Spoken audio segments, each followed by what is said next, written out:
ನಮಸ್ಕಾರ. ಕರ್ನಾಟಕ ಇದೀನಾಗೆ ಸ್ವಾಗತ. ನಾನು ಲತಾ ಧರ್ಮರಾಜ್. ಈಗ ಹೆಡ್ಲೈನ್ಸ್. ರಾಜ್ಯಾದ್ಯಂತ ಪಲ್ಸ್ ಪೋಲಿಯೋ ಅಭಿಯಾನ. ಬೆಂಗಳೂರಿನಲ್ಲಿ ಡಿಸಿಎಂ ಡಿಕೆಶಿಯಿಂದ ಚಾಲನೆ. ಮಕ್ಕಳಿಗೆ ಲಸಿಕೆ ಹಾಕುವ ಮೂಲಕ ಅಭಿಯಾನಕ್ಕೆ ಬೆಂಬಲ.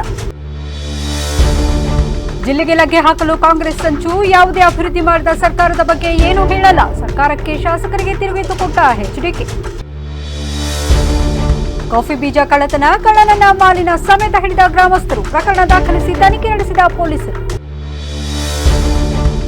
ಸಕಲೇಶ್ಪುರಕ್ಕೆ ಇನ್ಫೋಸಿಸ್ ಮುಖ್ಯಸ್ಥೆ ಸುಧಾಮೂರ್ತಿ ಭೇಟಿ. ಸಕಲೇಶ್ವರ ಸ್ವಾಮಿ ದೇವಾಲಯಕ್ಕೆ ವಿಶೇಷ ಪೂಜೆ ಸಲ್ಲಿಕೆ. ಒಳಾಂಗಣ ಕ್ರೀಡಾಂಗಣಕ್ಕೆ ಅನುದಾನದ ಭರವಸೆ.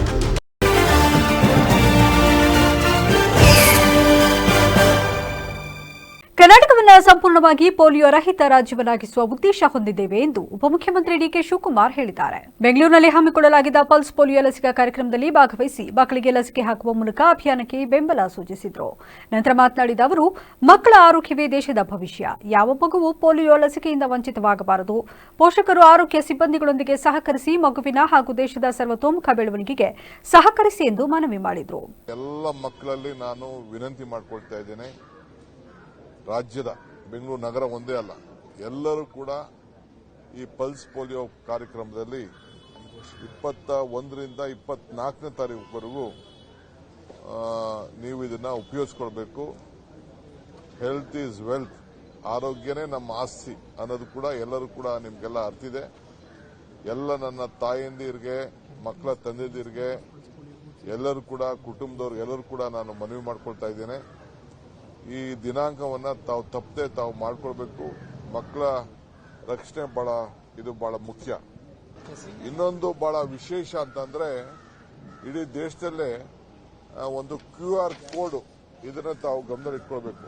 ಈ QR ಕೋಡ್ ನಾನು ಇದನ್ನ ನನ್ನ ಏನು ಒಂದು ಪ್ರೆಸ್ ರಿಲೀಸ್ ಅಲ್ಲಿ ಕೂಡ ನಾನು ಇದನ್ನ ತೋರಿಸ್ತೇನೆ. ಈ QR ಕೋಡ್ ನೀವು ಸ್ಕ್ಯಾನ್ ಮಾಡಿಕೊಂಡ್ರೆ ನಿಯರೆಸ್ಟ್ ಬೂತ್ ಯಾವುದು ಅಂತ ನಿಮಗೆ ಗೊತ್ತಾಗ್ತದೆ.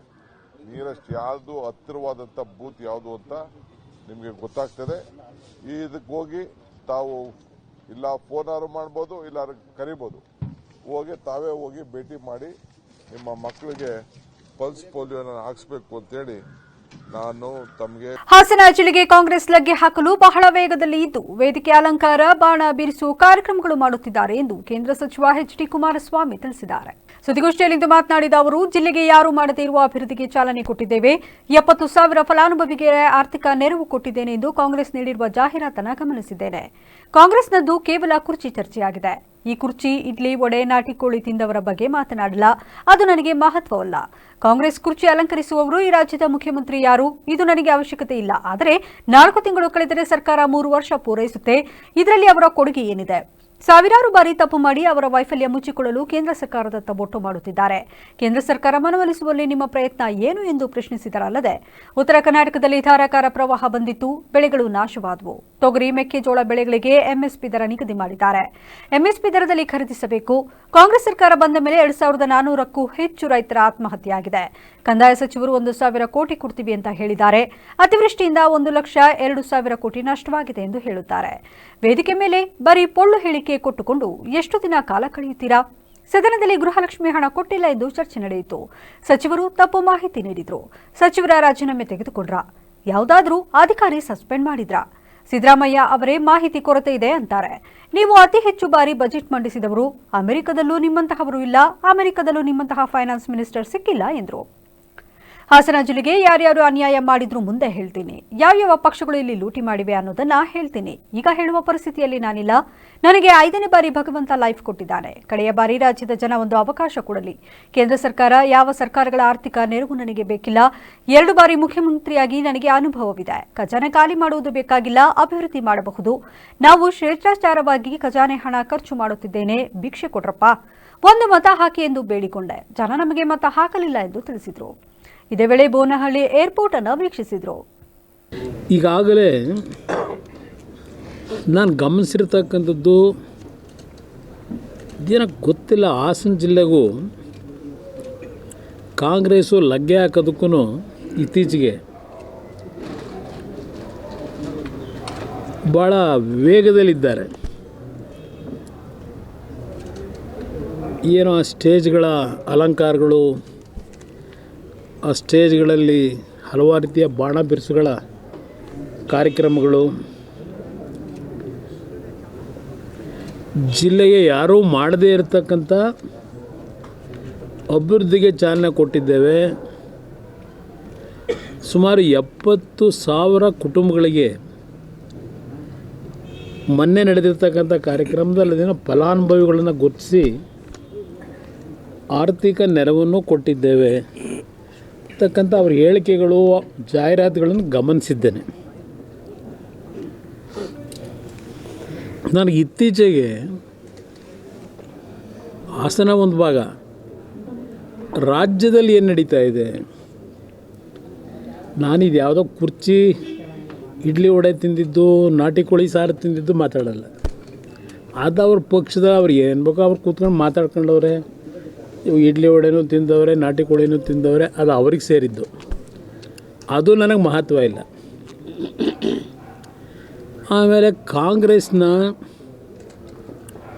ಕುರ್ಚಿ ಯಾರು ಅಲಂಕರಿಸ್ತಾರೆ ಈ ರಾಜ್ಯದ ಮುಖ್ಯಮಂತ್ರಿ, ಅದು ನನಗೆ ಅವಶ್ಯಕತೆ ಇಲ್ಲ. ಈಗಾಗಲೇ ಜನ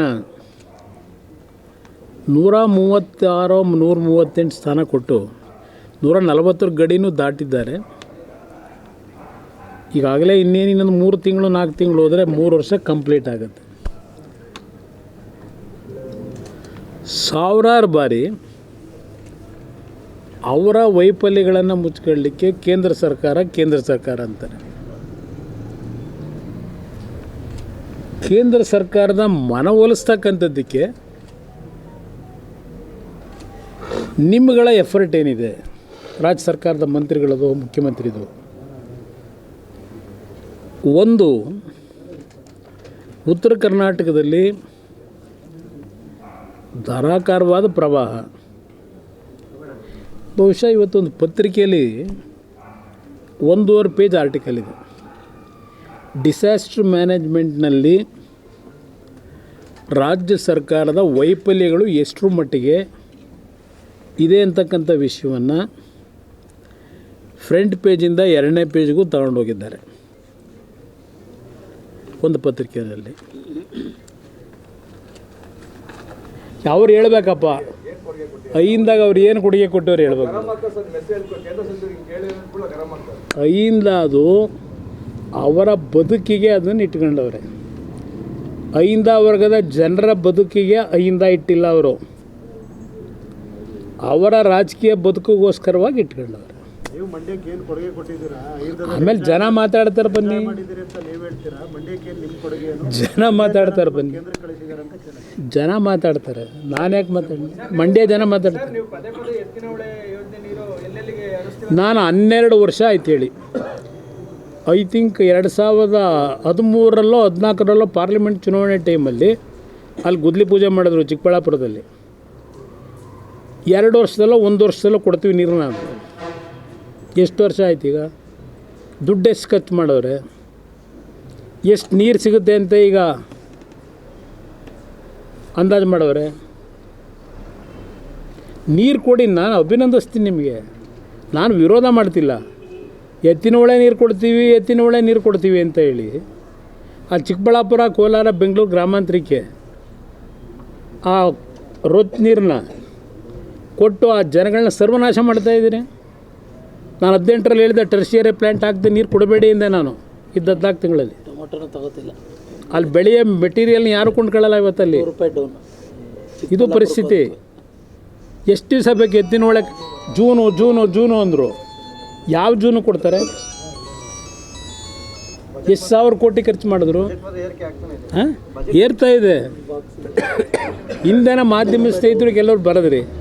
ಬಹುಶಃ ಎತ್ತಿನ ಹೊಳೆ ನೀರು ಬರಲ್ಲ, ಎತ್ತಿನ ಹೊಳೆ ಪೈಪ್ ಲೈನ್ ಆಗ್ತಾ ಇರೋದು ಆನೆಗಳು ಓಡಾಡೋಕ್ಕೆ ಅಂತ ನೀವೇ ಬರ್ತಿದ್ದೀರಿ. ನೋಡಿದ್ದೀನಿ. ನಗರದ ಹಿಂಸಾವರಣದಲ್ಲಿರುವ ತಾಯಿ ಮತ್ತು ಮಕ್ಕಳ ಆಸ್ಪತ್ರೆಯಲ್ಲಿ ರಾಷ್ಟ್ರೀಯ ಲಸಿಕಾ ದಿನದ ಅಂಗವಾಗಿ 5 ವರ್ಷದ ಒಳಗಿನ ಮಕ್ಕಳಿಗೆ ಪಲ್ಸ್ ಪೋಲಿಯೋ ಲಸಿಕೆ ಹಾಕುವ ಕಾರ್ಯಕ್ರಮಕ್ಕೆ ಭಾನುವಾರ ಬೆಳಗ್ಗೆ ಕ್ಷೇತ್ರದ ಶಾಸಕ ಎಚ್.ಪಿ. ಸ್ವರೂಪ್ ಪ್ರಕಾಶ್ ಚಾಲನೆ ನೀಡಿದರು. ನಂತರ ಕಾರ್ಯಕ್ರಮ ಉದ್ದೇಶಿಸಿ ಮಾತನಾಡಿದ ಶಾಸಕರು, ಪಲ್ಸ್ ಪೋಲಿಯೋ ಮಕ್ಕಳಿಗೆ ಲಸಿಕೆ ಹಾಕಿಸುವ ಮೂಲಕ ಮುಂದೆ ಆರೋಗ್ಯದಲ್ಲಿ ಯಾವ ಸಮಸ್ಯೆಗಳಾಗದಂತೆ ಎಚ್ಚರ ವಹಿಸುವಂತೆ ಪೋಷಕರಿಗೆ ಸಲಹೆ ನೀಡಿದರು. ಆರೋಗ್ಯವಂತ ಸಮಾಜ ನಿರ್ಮಾಣಕ್ಕೆ ಪೋಲಿಯೋ ಲಸಿಕೆ ಬಹಳ ಮುಖ್ಯ.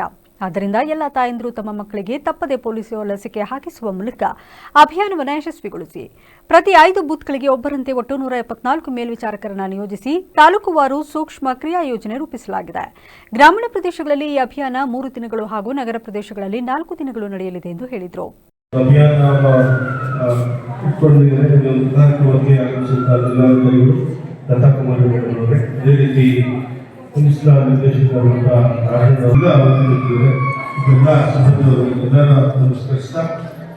ಬಹಳ ಒಂದು ಅರ್ಥಪೂರ್ಣವಾದ ಕಾರ್ಯಕ್ರಮ. ಪ್ರತಿ ವರ್ಷದಂತೆ ಏನು ಪಲ್ಸ್ ಪೋಲಿಯೋ ಒಂದು ಕಾಯಿಲೆಯನ್ನು ನಾವು ನಮ್ಮ ರಾಷ್ಟ್ರದಲ್ಲೇ ಅನುಭವಿಸಬೇಕು ಏನು ಒಂದು ಕಾರ್ಯಕ್ರಮ ಮಾಡಿದ್ದಾರೆ. ಇದನ್ನು ಸದುಪಯೋಗ ನಾವು ಪಡ್ಕೋಬೇಕು. ಈಗಾಗಲೇ 1,06,000 ಹೆಚ್ಚು ಏನು ಹುಟ್ಟಿದ ಮಕ್ಕಳಿದೆ, 1-5 ವರ್ಷ ಮಕ್ಕಳಿಗೆ ಏನು ಗುರುತು ಮಾಡಿದರೆ ಎಲ್ಲರೂ ಕೂಡ ಲಸಿಕೆ ಮುಖಾಂತರ ಪಲ್ಸ್ ಪೋಲಿಯೋ ಕಾರ್ಯಕ್ರಮ ಯಶಸ್ವಿಗೊಳಿಸಬೇಕು. ಸಂಘ ಸಂಸ್ಥೆಗಳು ರೋಟರಿ ಇರ್ಬೋದು, ಲಯನ್ಸ್ ಕ್ಲಬ್ ಇರ್ಬೋದು, ಹಲವಾರು ಸಂಘ ಸಂಸ್ಥೆಗಳು ಕೂಡ. ಜಿಲ್ಲಾಧಿಕಾರಿ ಕೆಎಸ್ ಲತಾಕುಮಾರಿ ಉದ್ಘಾಟನಾ ಕಾರ್ಯಕ್ರಮದಲ್ಲಿ ಮಾತನಾಡಿ, ಜಿಲ್ಲೆಯ 5 ವರ್ಷದೊಳಗಿನ ಎಲ್ಲ ಮಕ್ಕಳನ್ನು ಪೋಲಿಯೋ ರೋಗದಿಂದ ರಕ್ಷಿಸುವ ಉದ್ದೇಶದಿಂದ ಜಿಲ್ಲಾದ್ಯಂತ ಪಲ್ಸ್ ಪೋಲಿಯೋ ಕಾರ್ಯಕ್ರಮವನ್ನು 2 ಹನಿಗಳು ಪೋಲಿಯೋ ವಿರುದ್ಧ ನಿರಂತರ ಗೆಲುವು ಎಂಬ ಘೋಷವಾಕ್ಯದೊಂದಿಗೆ ಹಮ್ಮಿಕೊಳ್ಳಲಾಗಿದೆ. ಈ ಅಭಿಯಾನದಲ್ಲಿ ಜಿಲ್ಲೆಯಲ್ಲಿ ಒಟ್ಟು 1,06,747 ಮಕ್ಕಳನ್ನು ಗುರಿಯಾಗಿಸಿಕೊಂಡು 4,68,493 ಮನೆಗಳನ್ನು ವ್ಯಾಪ್ತಿಗೆ ತೆಗೆದುಕೊಳ್ಳಲಾಗಿದೆ. ಕಾರ್ಯಕ್ರಮದ ಯಶಸ್ವಿ ಅನುಷ್ಠಾನಕ್ಕಾಗಿ ಜಿಲ್ಲೆಯಲ್ಲಿ ಒಟ್ಟು 872 ಬೂತ್ಗಳನ್ನು ಸ್ಥಾಪಿಸಲಾಗಿದ್ದು, ಇದರಲ್ಲಿ ನಗರ ಪ್ರದೇಶದಲ್ಲಿ 140 ಹಾಗೂ ಗ್ರಾಮೀಣ ಪ್ರದೇಶದಲ್ಲಿ 732 ಬೂತ್ಗಳು ಕಾರ್ಯನಿರ್ವಹಿಸಲಿವೆ. ಪ್ರತಿಯೊಂದು ಬೂತ್ಗೆ 4 ಸದಸ್ಯರಂತೆ ಒಟ್ಟು 3,488 ಬೂತ್ ತಂಡದ ಸದಸ್ಯರನ್ನು ನಿಯೋಜಿಸಲಾಗಿದೆ. ಜೊತೆಗೆ ಮನೆ ಮನೆಗೆ ತೆರಳಿ ಲಸಿಕೆ ನೀಡಲು 1,744 ಮನೆ ಭೇಟಿ ತಂಡಗಳನ್ನು ರಚಿಸಲಾಗಿದೆ. ಪ್ರತಿಯೊಬ್ಬರು ತಮ್ಮ ಜವಾಬ್ದಾರಿಯನ್ನು ಅರಿತು ಮಕ್ಕಳ ಆರೋಗ್ಯ ರಕ್ಷಣೆಗೆ ಕೈಜೋಡಿಸಬೇಕೆಂದು ಕರೆ ನೀಡಿದರು.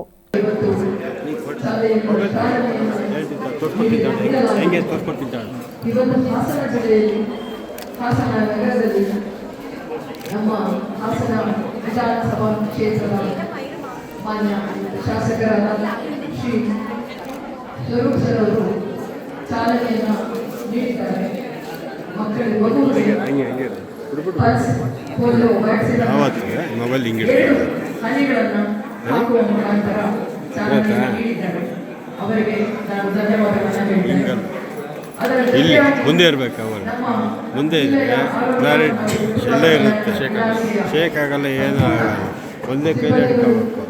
ಮತ್ತು ವತಿಯಿಂದ ಅವರ ನಿರ್ದೇಶಕರು ಮತ್ತು ಅವರ ಸಿಬ್ಬಂದಿ ಜೊತೆಗೆ ಡಾಕ್ಟರ್ ದಿನೇಶ್ ನಮ್ಮ ಎಲ್ಲ ಕಾರ್ಯಕ್ರಮಕ್ಕೆ ಬೆನ್ನೆಲುಬಾಗಿ ನಿಂತುಕೊಂಡು ಮತ್ತು ಡಾಕ್ಟರ್ ಅನಿಲ್ PH ಅವರ ನೇತೃತ್ವದಲ್ಲಿ ಡಿಸ್ಟ್ರಿಕ್ಟ್ ಸರ್ಜನ್ ಅವರ ನೇತೃತ್ವದಲ್ಲಿ ಇವತ್ತು ಪಣ ತೊಟ್ಟಿದೆ. ನಮ್ಮ ಬರೀ ರಾಜ್ಯದಿಂದ ಅಲ್ಲ, ದೇಶದಿಂದ ಅಲ್ಲ, ಈ ಪ್ರಪಂಚದಿಂದ ಪಲ್ಸ್ ಐಎಂಎ ಅಧ್ಯಕ್ಷರಾದ ಡಾಕ್ಟರ್ ದಿನೇಶ್ ಬೈರೇಗೌಡ ಮಾತನಾಡಿ, ಜಿಲ್ಲೆಯ ಎಲ್ಲ ಸಾರ್ವಜನಿಕರಿಗೆ ಮನವಿ ಮಾಡಿದ್ದು, ತಮ್ಮ ಮನೆಯಲ್ಲಿರುವ 5 ವರ್ಷದೊಳಗಿನ ಮಕ್ಕಳಿಗೆ ಈ ಹಿಂದೆ ಎಷ್ಟು ಬಾರಿ ಪಲ್ಸ್ ಪೋಲಿಯೋ ಹನಿಗಳನ್ನು ನೀಡಿದರೂ ಸಹ ಡಿಸೆಂಬರ್ 21ರಂದು ನಡೆಯುವ ಪಲ್ಸ್ ಪೋಲಿಯೋ ದಿನದಂದು ಕಡ್ಡಾಯವಾಗಿ ಸಮೀಪದ ಬೂತ್ಗಳಿಗೆ ಕರೆತಂದು ಪೋಲಿಯೋ ಹನಿಗಳನ್ನು ಹಾಕಿಸಬೇಕು ಎಂದರು.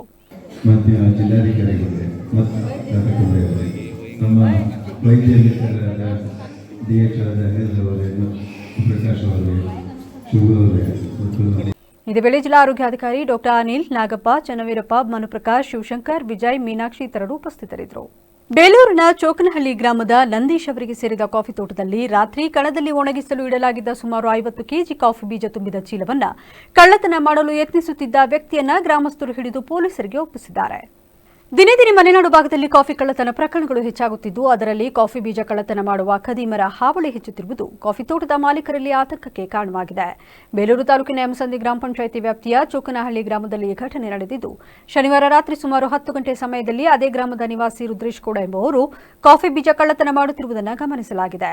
ತೋಟದ ಪಕ್ಕದಲ್ಲೇ ಮಲಗಿದ್ದ ನಂದೀಶ್ ನಾಯಿ ಬೊಗಳುವ ಶಬ್ದ ಕೇಳಿಸಿಕೊಂಡಿದ್ದು, ಅನುಮಾನಗೊಂಡು ಅವರು ಸ್ಥಳಕ್ಕೆ ತೆರಳಿದಾಗ ಕಾಫಿ ಬೀಜ ಕಳ್ಳತನ ನಡೆಯುತ್ತಿರುವುದು ಗೊತ್ತಾಗಿದೆ. ತಕ್ಷಣವೇ ಗ್ರಾಮಸ್ಥರಿಗೆ ಮಾಹಿತಿ ನೀಡಿದ ಅವರು ಗ್ರಾಮಸ್ಥರ ಸಹಕಾರದೊಂದಿಗೆ ಕಳ್ಳನನ್ನ ಹಿಡಿಯುವಲ್ಲಿ ಯಶಸ್ವಿಯಾದರು.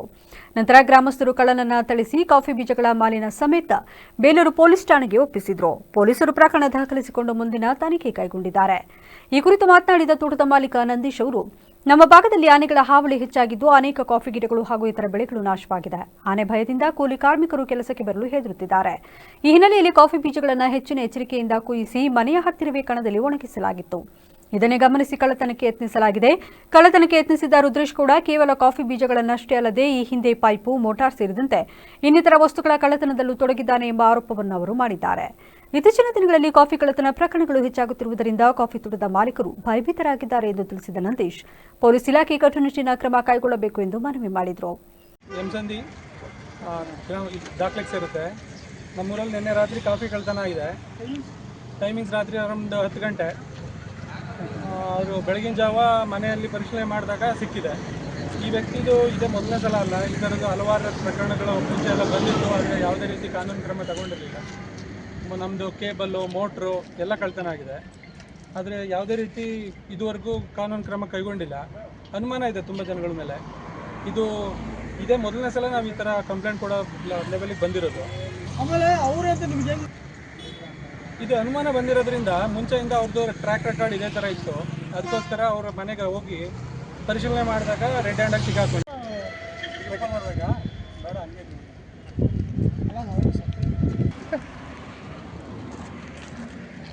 ಇದು ಒಂದೇ ಕಾಫಿ ಮಾತ್ರ ಅಲ್ಲ, ಅವ್ನು ಸರಣಿ ಕಳ್ತಾನ. ಮೋಟ್ರು, ಕೇಬಲ್ಲು ಎಲ್ಲ ಇದೆ. ಎಮ್ಸಂದಿ ದಾಖಲೆ ನಮ್ಮ ಮನೆದು ರಾತ್ರಿ 12 ಗಂಟೆಯಲ್ಲಿ ಕಾಫಿ ಕಳ್ತನ ಮಾಡಿ ರುದ್ರೇಗೌಡ ಅನ್ನೋರು ಇಷ್ಟನ್ನು ತಗೊಂಡೋಗಿರ್ತಾರೆ. ಬೆಳಗ್ಗೆ ಅವ್ರ ಮನೆಯಲ್ಲಿ ಇಷ್ಟೊಂದು ಕಾಫಿ ಸಿಕ್ಕಿರುತ್ತೆ. ಹೋಗಿ ಪರಿಶೀಲನೆ ಮಾಡಿದಾಗ ರಾತ್ರಿ ಕಳ್ತನ ಮಾಡಿ ಇಂಥ ಭಾರಿ ಹಲವಾರು ಪ್ರಕರಣಗಳು ಅವ್ರ ಮೇಲೆ ಇರೋದ್ರಿಂದ ತೀವ್ರವಾದ ಕ್ರಮ ಕೈಗೊಳ್ಳಬೇಕು ಅಂತ ಕಾಫಿ ಬೀಜಗಳು ನೋಡಿ ಎಷ್ಟೊತ್ತಲ್ಲಿ ಈ ಸಂದರ್ಭದಲ್ಲಿ ಗ್ರಾಮಸ್ಥರಾದ ಅನಿಲ್, ಸುರೇಶ್, ಸುಪ್ರೀತ್, ವಿನಯ್, ಅಶ್ವಥ್ ಸೇರಿದಂತೆ ಇತರರು ಹಾಜರಿದ್ದರು. ಇನ್ಫೋಸಿಸ್ ಸಂಸ್ಥೆಯ ಮುಖ್ಯಸ್ಥೆ ಹಾಗೂ ರಾಜ್ಯಸಭಾ ಸದಸ್ಯೆ ಸುಧಾಮೂರ್ತಿ ಅವರು ಖಾಸಗಿ ಕಾರ್ಯಕ್ರಮದ ನಿಮಿತ್ತ ಸಕಲೇಶಪುರ ಪಟ್ಟಣದ ಸಕಲೇಶ್ವರ ಸ್ವಾಮಿ ದೇವಸ್ಥಾನಕ್ಕೆ ಭೇಟಿ ನೀಡಿ ತಮ್ಮ ಕುಟುಂಬದವರ ಹೆಸರಿನಲ್ಲಿ ವಿಶೇಷ ಪೂಜೆ ಸಲ್ಲಿಸಿದರು. ಈ ಸಂದರ್ಭದಲ್ಲಿ ಸ್ಥಳೀಯ ಶಾಸಕ ಸಿಮೆಂಟ್ ಮಂಜು ಅವರು ಮಾತನಾಡಿ, ಸಕಲೇಶ್ವರ ಪಟ್ಟಣದಲ್ಲಿ ಅನೇಕ ಕ್ರೀಡಾ ಪ್ರತಿಭೆಗಳು ಇದ್ದರೂ ಮಲೆನಾಡು ಪ್ರದೇಶದಲ್ಲಿ ವರ್ಷದಲ್ಲಿ ಸುಮಾರು 6 ತಿಂಗಳು ಮಳೆ ಬೀಳುವ ಕಾರಣ ಕ್ರೀಡಾಪಟುಗಳಿಗೆ ಸಮರ್ಪಕ ಅಭ್ಯಾಸಕ್ಕೆ ಅವಕಾಶವಿಲ್ಲದ ಪರಿಸ್ಥಿತಿ ನಿರ್ಮಾಣವಾಗಿದೆ ಎಂದು ಹೇಳಿದರು. ಈ ಹಿನ್ನೆಲೆಯಲ್ಲಿ ಪಟ್ಟಣದಲ್ಲಿ ಒಳಾಂಗಣ ಕ್ರೀಡಾಂಗಣ ನಿರ್ಮಿಸಲು ತಮ್ಮ ಅನುದಾನದಿಂದ ಸಹಾಯ ನೀಡುವಂತೆ ಸುಧಾಮೂರ್ತಿ ಅವರಿಗೆ ಮನವಿ ಮಾಡಿದರು. ತಮ್ಮ ವಿಧಾನಸಭಾ ಕ್ಷೇತ್ರದ ವ್ಯಾಪ್ತಿಯಲ್ಲಿ 2 ತಾಲೂಕುಗಳು ಹಾಗೂ 1 ಹೋಬಳಿ ಸೇರಿದ್ದು ಒಟ್ಟಾರೆ 127ಕ್ಕೂ ಹೆಚ್ಚು ಹಳ್ಳಿಗಳನ್ನು ಒಳಗೊಂಡ ವಿಶಾಲ ಕ್ಷೇತ್ರವಾಗಿದೆ. ಶಾಸಕರಿಗೆ ಲಭ್ಯವಾಗುವ ಅನುದಾನದಲ್ಲಿ ರಸ್ತೆ ಅಭಿವೃದ್ಧಿಯೇ ಕಷ್ಟಕರವಾಗಿರುವುದರಿಂದ ಕ್ರೀಡಾಂಗಣ ನಿರ್ಮಾಣಕ್ಕೆ ಗಮನ ಹರಿಸಿ ಸೂಕ್ತ ಅನುದಾನ ಬಿಡುಗಡೆ ಮಾಡುವಂತೆ ಮನವಿ ಮಾಡಿದರು. ಈ ಸಂದರ್ಭದಲ್ಲಿ ಸಕಲೇಶ್ವರ ಸ್ವಾಮಿ ದೇವಸ್ಥಾನ ಅಭಿವೃದ್ಧಿ ಸಮಿತಿಯ ಬ್ಯಾಕ್ರವಳ್ಳಿ ಜಯಣ್ಣ, ನಂದಿಕೃಪಾರಾಜು, ಮೋಹನ್ ಆಚಾರ್, ಮಹೇಶ್ ರವಿ, ಬಿಜೆಪಿ ಮಹಿಳಾ ಮೋರ್ಚಾ ಜಿಲ್ಲಾಧ್ಯಕ್ಷೆ ನೇತ್ರಾವತಿ ಮಂಜುನಾಥ್ ಸೇರಿದಂತೆ ಇನ್ನಿತರರು ಉಪಸ್ಥಿತರಿದ್ದರು. ಯಾವುದೇ ಮಕ್ಕಳು ಅಂಗವೈಫಲ್ಯದಿಂದ ತೊಂದರೆಗೆ ಒಳಗಾಗಬಾರದು ಎಂದು ಶಾಸಕ ಸಿಎನ್ ಬಾಲಕೃಷ್ಣ ಹೇಳಿದ್ದಾರೆ. ಚನ್ನರಾಯಪಟ್ಟಣದ ಸರ್ಕಾರಿ ಆಸ್ಪತ್ರೆ ಆವರಣದಲ್ಲಿ ನಡೆದ ಪಲ್ಸ್ ಪೋಲಿಯೋ ಲಸಿಕಾ ಉದ್ಘಾಟನೆಯಲ್ಲಿ ಮಾತನಾಡಿದ ಅವರು, ಯಾವುದೇ ಮಕ್ಕಳು ಅಂಗಾಂಗ ವೈಫಲ್ಯತೆಯ ತೊಂದರೆಗೆ ಒಳಗಾಗಬಾರದು. ಈ ನಿಟ್ಟಿನಲ್ಲಿ ಸರ್ಕಾರ ಕೋಟ್ಯಾಂತರ ರೂಪಾಯಿ ಹಣವನ್ನು ವಿನಿಯೋಗ ಮಾಡುತ್ತಿದೆ ಮತ್ತು ಅನೇಕ ಕಾರ್ಯಕ್ರಮಗಳನ್ನು ಕೂಡ ನೆರವೇರಿಸುತ್ತಿದೆ. ಆ ನಿಟ್ಟಿನಲ್ಲಿ ಪ್ರತಿಯೊಬ್ಬ ಪೋಷಕರು ಕೂಡ 5 ವರ್ಷದ ಮಕ್ಕಳಿಗೆ ಪಲ್ಸ್ ಪೋಲಿಯೋ ಲಸಿಕೆಯನ್ನು ಹಾಕಿಸುವುದು ಉತ್ತಮವಾಗಿದೆ. ಈಗಾಗಲೇ ತಾಲೂಕಿನಲ್ಲಿ ರೈಲ್ವೆ ನಿಲ್ದಾಣ, ಬಸ್ ನಿಲ್ದಾಣ, ಅಂಗನವಾಡಿ ಕೇಂದ್ರ ಇನ್ನಿತರ ಸಾರ್ವಜನಿಕ ಸ್ಥಳಗಳಲ್ಲಿ ಪಲ್ಸ್ ಪೋಲಿಯೋ ಲಸಿಕೆಯನ್ನು ಹಾಕಲಾಗುತ್ತಿದೆ. ಜೊತೆಗೆ ತಾಲೂಕಿನಲ್ಲಿ ಸುಮಾರು 2,79,994 ಮಕ್ಕಳಿಗೆ ಪಲ್ಸ್ ಪೋಲಿಯೋ ಲಸಿಕೆ ಹಾಕುವ ಗುರಿಯನ್ನು ಸಹ ಹೊಂದಿದೆ. ಒಟ್ಟಾರೆ 133 ಸ್ಥಳಗಳಲ್ಲಿ ಪಲ್ಸ್ ಪೋಲಿಯೋ ಲಸಿಕಾ ಕೇಂದ್ರಗಳನ್ನು ತೆರೆಯಲಾಗಿದೆ. ಇದರಲ್ಲಿ 542 ಸಿಬ್ಬಂದಿಗಳನ್ನು ಹಾಗೂ 26 ಜನ ಮೇಲ್ವಿಚಾರಕರನ್ನು ಕೂಡ ನೇಮಕಾತಿ ಮಾಡಲಾಗಿದೆ ಎಂದರು. ಪೋಲಿಯೋ ಮುಕ್ತ ಭಾರತಕ್ಕೋಸ್ಕರ ಕಳೆದ ಸುಮಾರು 28-29 ವರ್ಷ 30 ವರ್ಷಗಳಿಂದಲೂ ಕೂಡ ಕೇಂದ್ರ ಸರ್ಕಾರ ಒಂದು ವಿಶೇಷವಾದಂಥ ಒಂದು ಕಾರ್ಯಕ್ರಮವನ್ನು ಆಯೋಜನೆ ಮಾಡಿ ಪ್ರತಿಯೊಬ್ಬ ಮಕ್ಕಳು ಕೂಡ ಒಂದು ಉತ್ತಮವಾಗಿ ಆರೋಗ್ಯಪೂರ್ಣವಾಗಿರಬೇಕು, ಅಂಗವೈಕಲ್ಯತೆಯನ್ನು ಹೊಂದಬಾರದು ಇರತಕ್ಕಂಥ ಒಂದು ಕಾರಣದಿಂದ ಈ ಒಂದು ಮಹತ್ವಾಕಾಂಕ್ಷಿ ಕಾರ್ಯಕ್ರಮವನ್ನು ಯಶಸ್ವಿಯಾಗಿ ನೆರವೇರಿಸಿಕೊಂಡಿದ್ದೇವೆ. ಅದರ ಪ್ರತಿ ವರ್ಷವೂ ಕೂಡ ನಾವು ಕೂಡ ನಮ್ಮ ತಾಲೂಕು ಆಸ್ಪತ್ರೆಗಳಲ್ಲಿ ಯಶಸ್ವಿಯಾಗಿ ಚಾಲನೆಯನ್ನು ನೀಡಿ ಇವತ್ತು ಎಲ್ಲ ಕಡೆ ಹಲವಾರು ಬೂತ್ಗಳನ್ನು ಮಾಡಿದ್ರು. ಬಸ್ ಸ್ಟ್ಯಾಂಡ್ ಇರ್ಬೋದು, ಇನ್ನಿತರ ಪ್ರದೇಶಗಳು, ರೈಲ್ವೆ ಸ್ಟೇಷನ್ ಇರ್ಬೋದು, ಜನನಿಕ ಪ್ರದೇಶಗಳಲ್ಲೂ ಕೂಡ ಇದನ್ನು ಅವಕಾಶವನ್ನು ಮಾಡಿ ಇದರಿಂದ ಯಾರೂ ಕೂಡ ವಂಚಿತರಾಗಬಾರ್ದು ಮಕ್ಕಳು ಕಾರಣದಿಂದ ಇದು 0 ಇಂದ 5 ಇಯರ್ಸ್ ತನಕ ಎಲ್ಲರೂ ಕೂಡ ಪೋಲಿಯೋ ಡ್ರಾಪ್ಸ್ ಅನ್ನು ಹಾಕಬೇಕು ಅನ್ನೋ ಒಂದು ಕಾರ್ಯಕ್ರಮದಲ್ಲಿ ತಾಲೂಕು ದಂಡಾಧಿಕಾರಿ ಶಂಕರಪ್ಪ, ತಾಲೂಕು ವೈದ್ಯಾಧಿಕಾರಿ ತೇಜಸ್ವಿನಿ, ಪಟ್ಟಣ ಸರ್ಕಾರಿ ಆಸ್ಪತ್ರೆಯ ವೈದ್ಯಾಧಿಕಾರಿ ಡಾಕ್ಟರ್ ಯುವರಾಜ್, ಪುರಸಭೆ ಮುಖ್ಯಾಧಿಕಾರಿ ಯತೀಶ್, ತಾಲೂಕು ಆರೋಗ್ಯ ಶಿಕ್ಷಣಾಧಿಕಾರಿ ಅನಿತಾ, ಲಯನ್ಸ್ ಕ್ಲಬ್ ಅಧ್ಯಕ್ಷ ಗಿರೀಶ್ ಮುಂತಾದವರು ಹಾಜರಿದ್ದರು.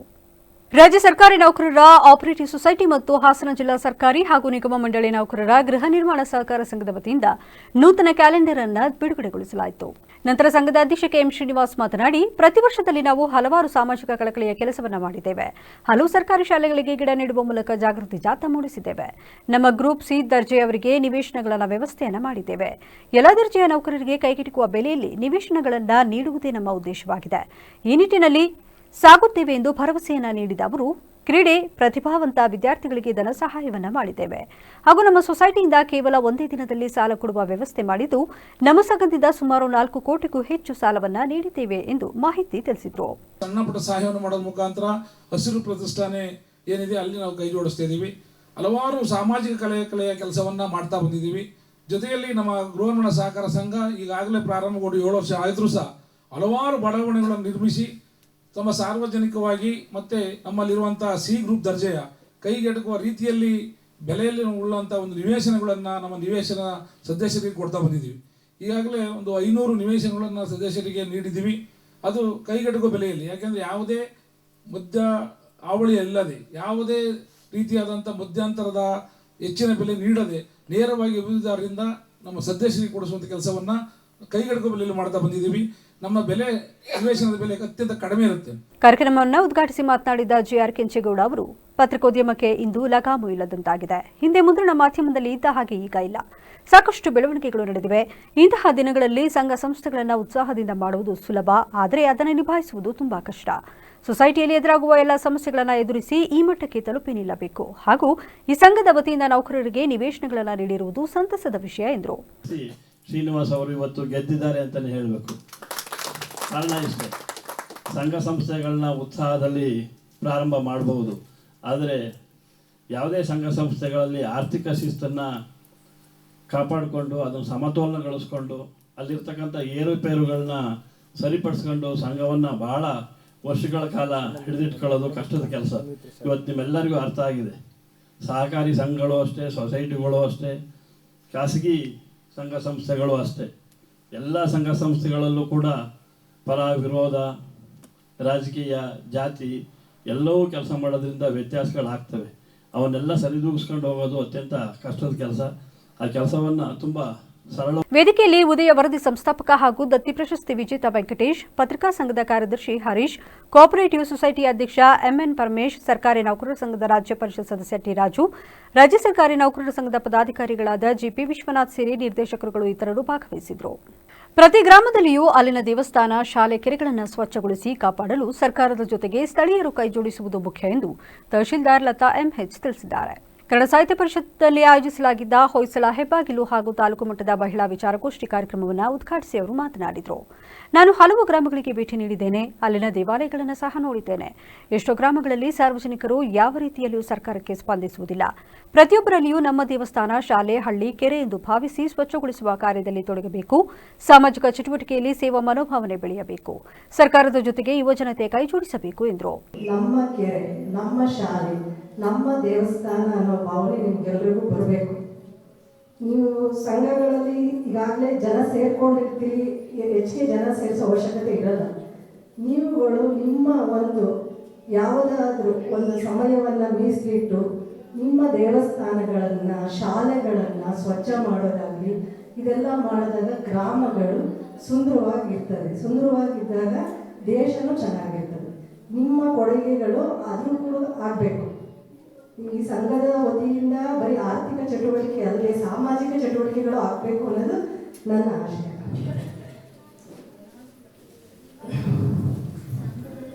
ಇನ್ನು ನಮ್ಮ ಡಾಕ್ಟ್ರು ಮಹಿಳೆಯರಿಗೆ ಯಾವ ರೀತಿ ಪ್ರಾಬ್ಲಮ್ಸ್ ಇರುತ್ತೆ ಅದನ್ನು ಯಾವಾಗ ನಾವು ಕಂಡುಹಿಡ್ಕೊಂಡು ಇದೆಲ್ಲ ಮಾಡಬೇಕು ಅನ್ನೋದ್ರ ಬಗ್ಗೆ ನಿಮಗೆ ಹೇಳ್ಕೊಟ್ಟಿದ್ದಾರೆ. ಆ ಥರ ಯಾವ್ದಾದ್ರು ಸಮಸ್ಯೆ ಬಂದರೆ ಹೆಣ್ಣು ಮಕ್ಕಳು ಮುಚ್ಚುಮರೆ ಇದ್ದರೆ ಡಾಕ್ಟರ್ ಹತ್ರ ತೋರಿಸ್ಕೊಂಡು ತಮ್ಮ ಸಮಸ್ಯೆಗಳನ್ನ ಮಹಾನಗರ ಪಾಲಿಕೆ ಮಾಜಿ ಉಪಾಧ್ಯಕ್ಷರಾದ ಹೇಮಲತಾ ಕಮಲ್ ಕುಮಾರ್ ಮಾತನಾಡಿ, ಹೆಣ್ಣು ಮಕ್ಕಳಿಗೆ ಸಹಾಯವಾಗುವ ದೃಷ್ಟಿಯಿಂದ ಈ ಸ್ವಸಹಾಯ ಸಂಘಗಳನ್ನು ಮಾಡುತ್ತಿದ್ದು ಸಾಕಷ್ಟು ಹೆಣ್ಣು ಮಕ್ಕಳಿಗೆ ಆರ್ಥಿಕವಾಗಿ ಸಹಾಯ ಮಾಡುತ್ತಿದೆ. ಶೈಕ್ಷಣಿಕ, ವಿದ್ಯಾಭ್ಯಾಸ ಹಾಗೂ ಆರೋಗ್ಯದ ದೃಷ್ಟಿಯಲ್ಲಿಯೂ ಜನಸಾಮಾನ್ಯರಿಗೆ ಸಹಾಯ ಮಾಡುತ್ತಿದೆ. ಇದನ್ನು ಸಾರ್ವಜನಿಕರು ಸದುಪಯೋಗಪಡಿಸಿಕೊಂಡು ಹಾಗೆಯೇ ಉಳಿಸಿಕೊಳ್ಳಬೇಕು ಎಂದು ತಿಳಿಸಿದರು. ಜಾತಿ ಮತ ಭೇದ ಯಾವುದೂ ಇಲ್ಲ.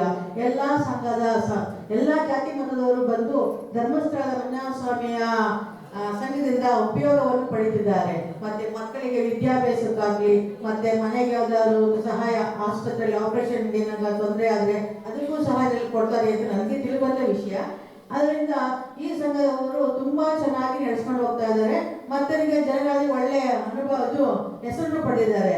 ಈ ಸಂಘದಲ್ಲಿ ಮಕ್ಕಳಿಗೆ ತುಂಬಾ ಉಪಯೋಗ ಆಗಿದೆ. ನನ್ನ ವಿದ್ಯಾಭ್ಯಾಸ ಆಗಲಿ ಮತ್ತೆ ಆರೋಗ್ಯ ದೃಷ್ಟಿ ಆಗಲಿ ಪ್ರತಿಯೊಂದನ್ನು ಈ ಮಕ್ಕಳುಗಳಿಗೆ ಉಪಯೋಗ ಆಗುವಂತ ರೀತಿಯಲ್ಲಿ ಏನಾದ್ರು ಕೊಡ್ತಾರೆ, ಲೋನ್ ಕೊಡ್ತಾರಲ್ಲ ನೀವು ಸಹಾಯ ಸಂಘದಲ್ಲಿ, ಅದನ್ನ ಇನ್ಸ್ಟಾಲ್ಮೆಂಟ್ ಅಲ್ಲಿ ಕಟ್ಟುವಂತ ರೀತಿಯಾಗಿ ಅದನ್ನ ನೀವು ಪೂರೈಸುವ ರೀತಿಯಂತಾಗಲಿ ತುಂಬಾ ಚೆನ್ನಾಗಿ ಮಾಡ್ಕೊಂಡು ಹೋಗ್ತಾ ಇದ್ದಾರೆ. ಆದರೆ ನೀವು ಅದನ್ನ ಅವ್ರಿಗೆ ಪ್ರತ್ಯುಪಕಾರವಾಗಿ ಅದರ ಸಮಯ ಸರಿಯಾಗಿ ಕಟ್ಟಿ ಅವರಿಗೆ ಒಳ್ಳೆಯ ರೀತಿಯಲ್ಲಿ ನಿಮ್ಮ ನಂಬಿಕೆಯನ್ನು ಉಳಿಸಿಕೊಂಡಿರೋದು ನಮ್ಮ ಮಹಿಳಾ ಮಣಿಯರಿಗೆ. ಕಾರ್ಯಕ್ರಮದಲ್ಲಿ ಶಿವ್ಯ ಹಾಸ್ಪಿಟಲ್ನ ಡಾಕ್ಟರ್ ಭವ್ಯ, ತಾಲೂಕು ಯೋಜನಾಧಿಕಾರಿ ಧನಂಜಯ್, ಜ್ಞಾನ ವಿಕಾಸದ ಸಮನ್ವಯಾಧಿಕಾರಿ ಸರಸ್ವತಿ, ಮೇಲ್ವಿಚಾರಕ ನವೀನ್ ಕುಮಾರ್, ಹಳ್ಳಿ ಮೈಸೂರು, ಸೇವಾ ಪ್ರತಿನಿಧಿಗಳು ಇತರರು ಹಾಜರಿದ್ದರು. ಕೆಆರ್ಪೇಟೆಯಲ್ಲಿ ನಡೆದಂತಹ ಫೋಟೋಗ್ರಾಫರ್ ಕ್ರಿಕೆಟ್ ಟೂರ್ನಮೆಂಟ್ನಲ್ಲಿ ಸಿಆರ್ಪಿ ಅಟ್ಯಾಕರ್ ಅವರು ಪ್ರತಿ ಮ್ಯಾಚ್ನಲ್ಲೂ ಸಹ ಅದ್ಭುತ ಪ್ರದರ್ಶನ ನೀಡಿ ಫೈನಲ್ ತಲುಪಿದ್ದಾರೆ.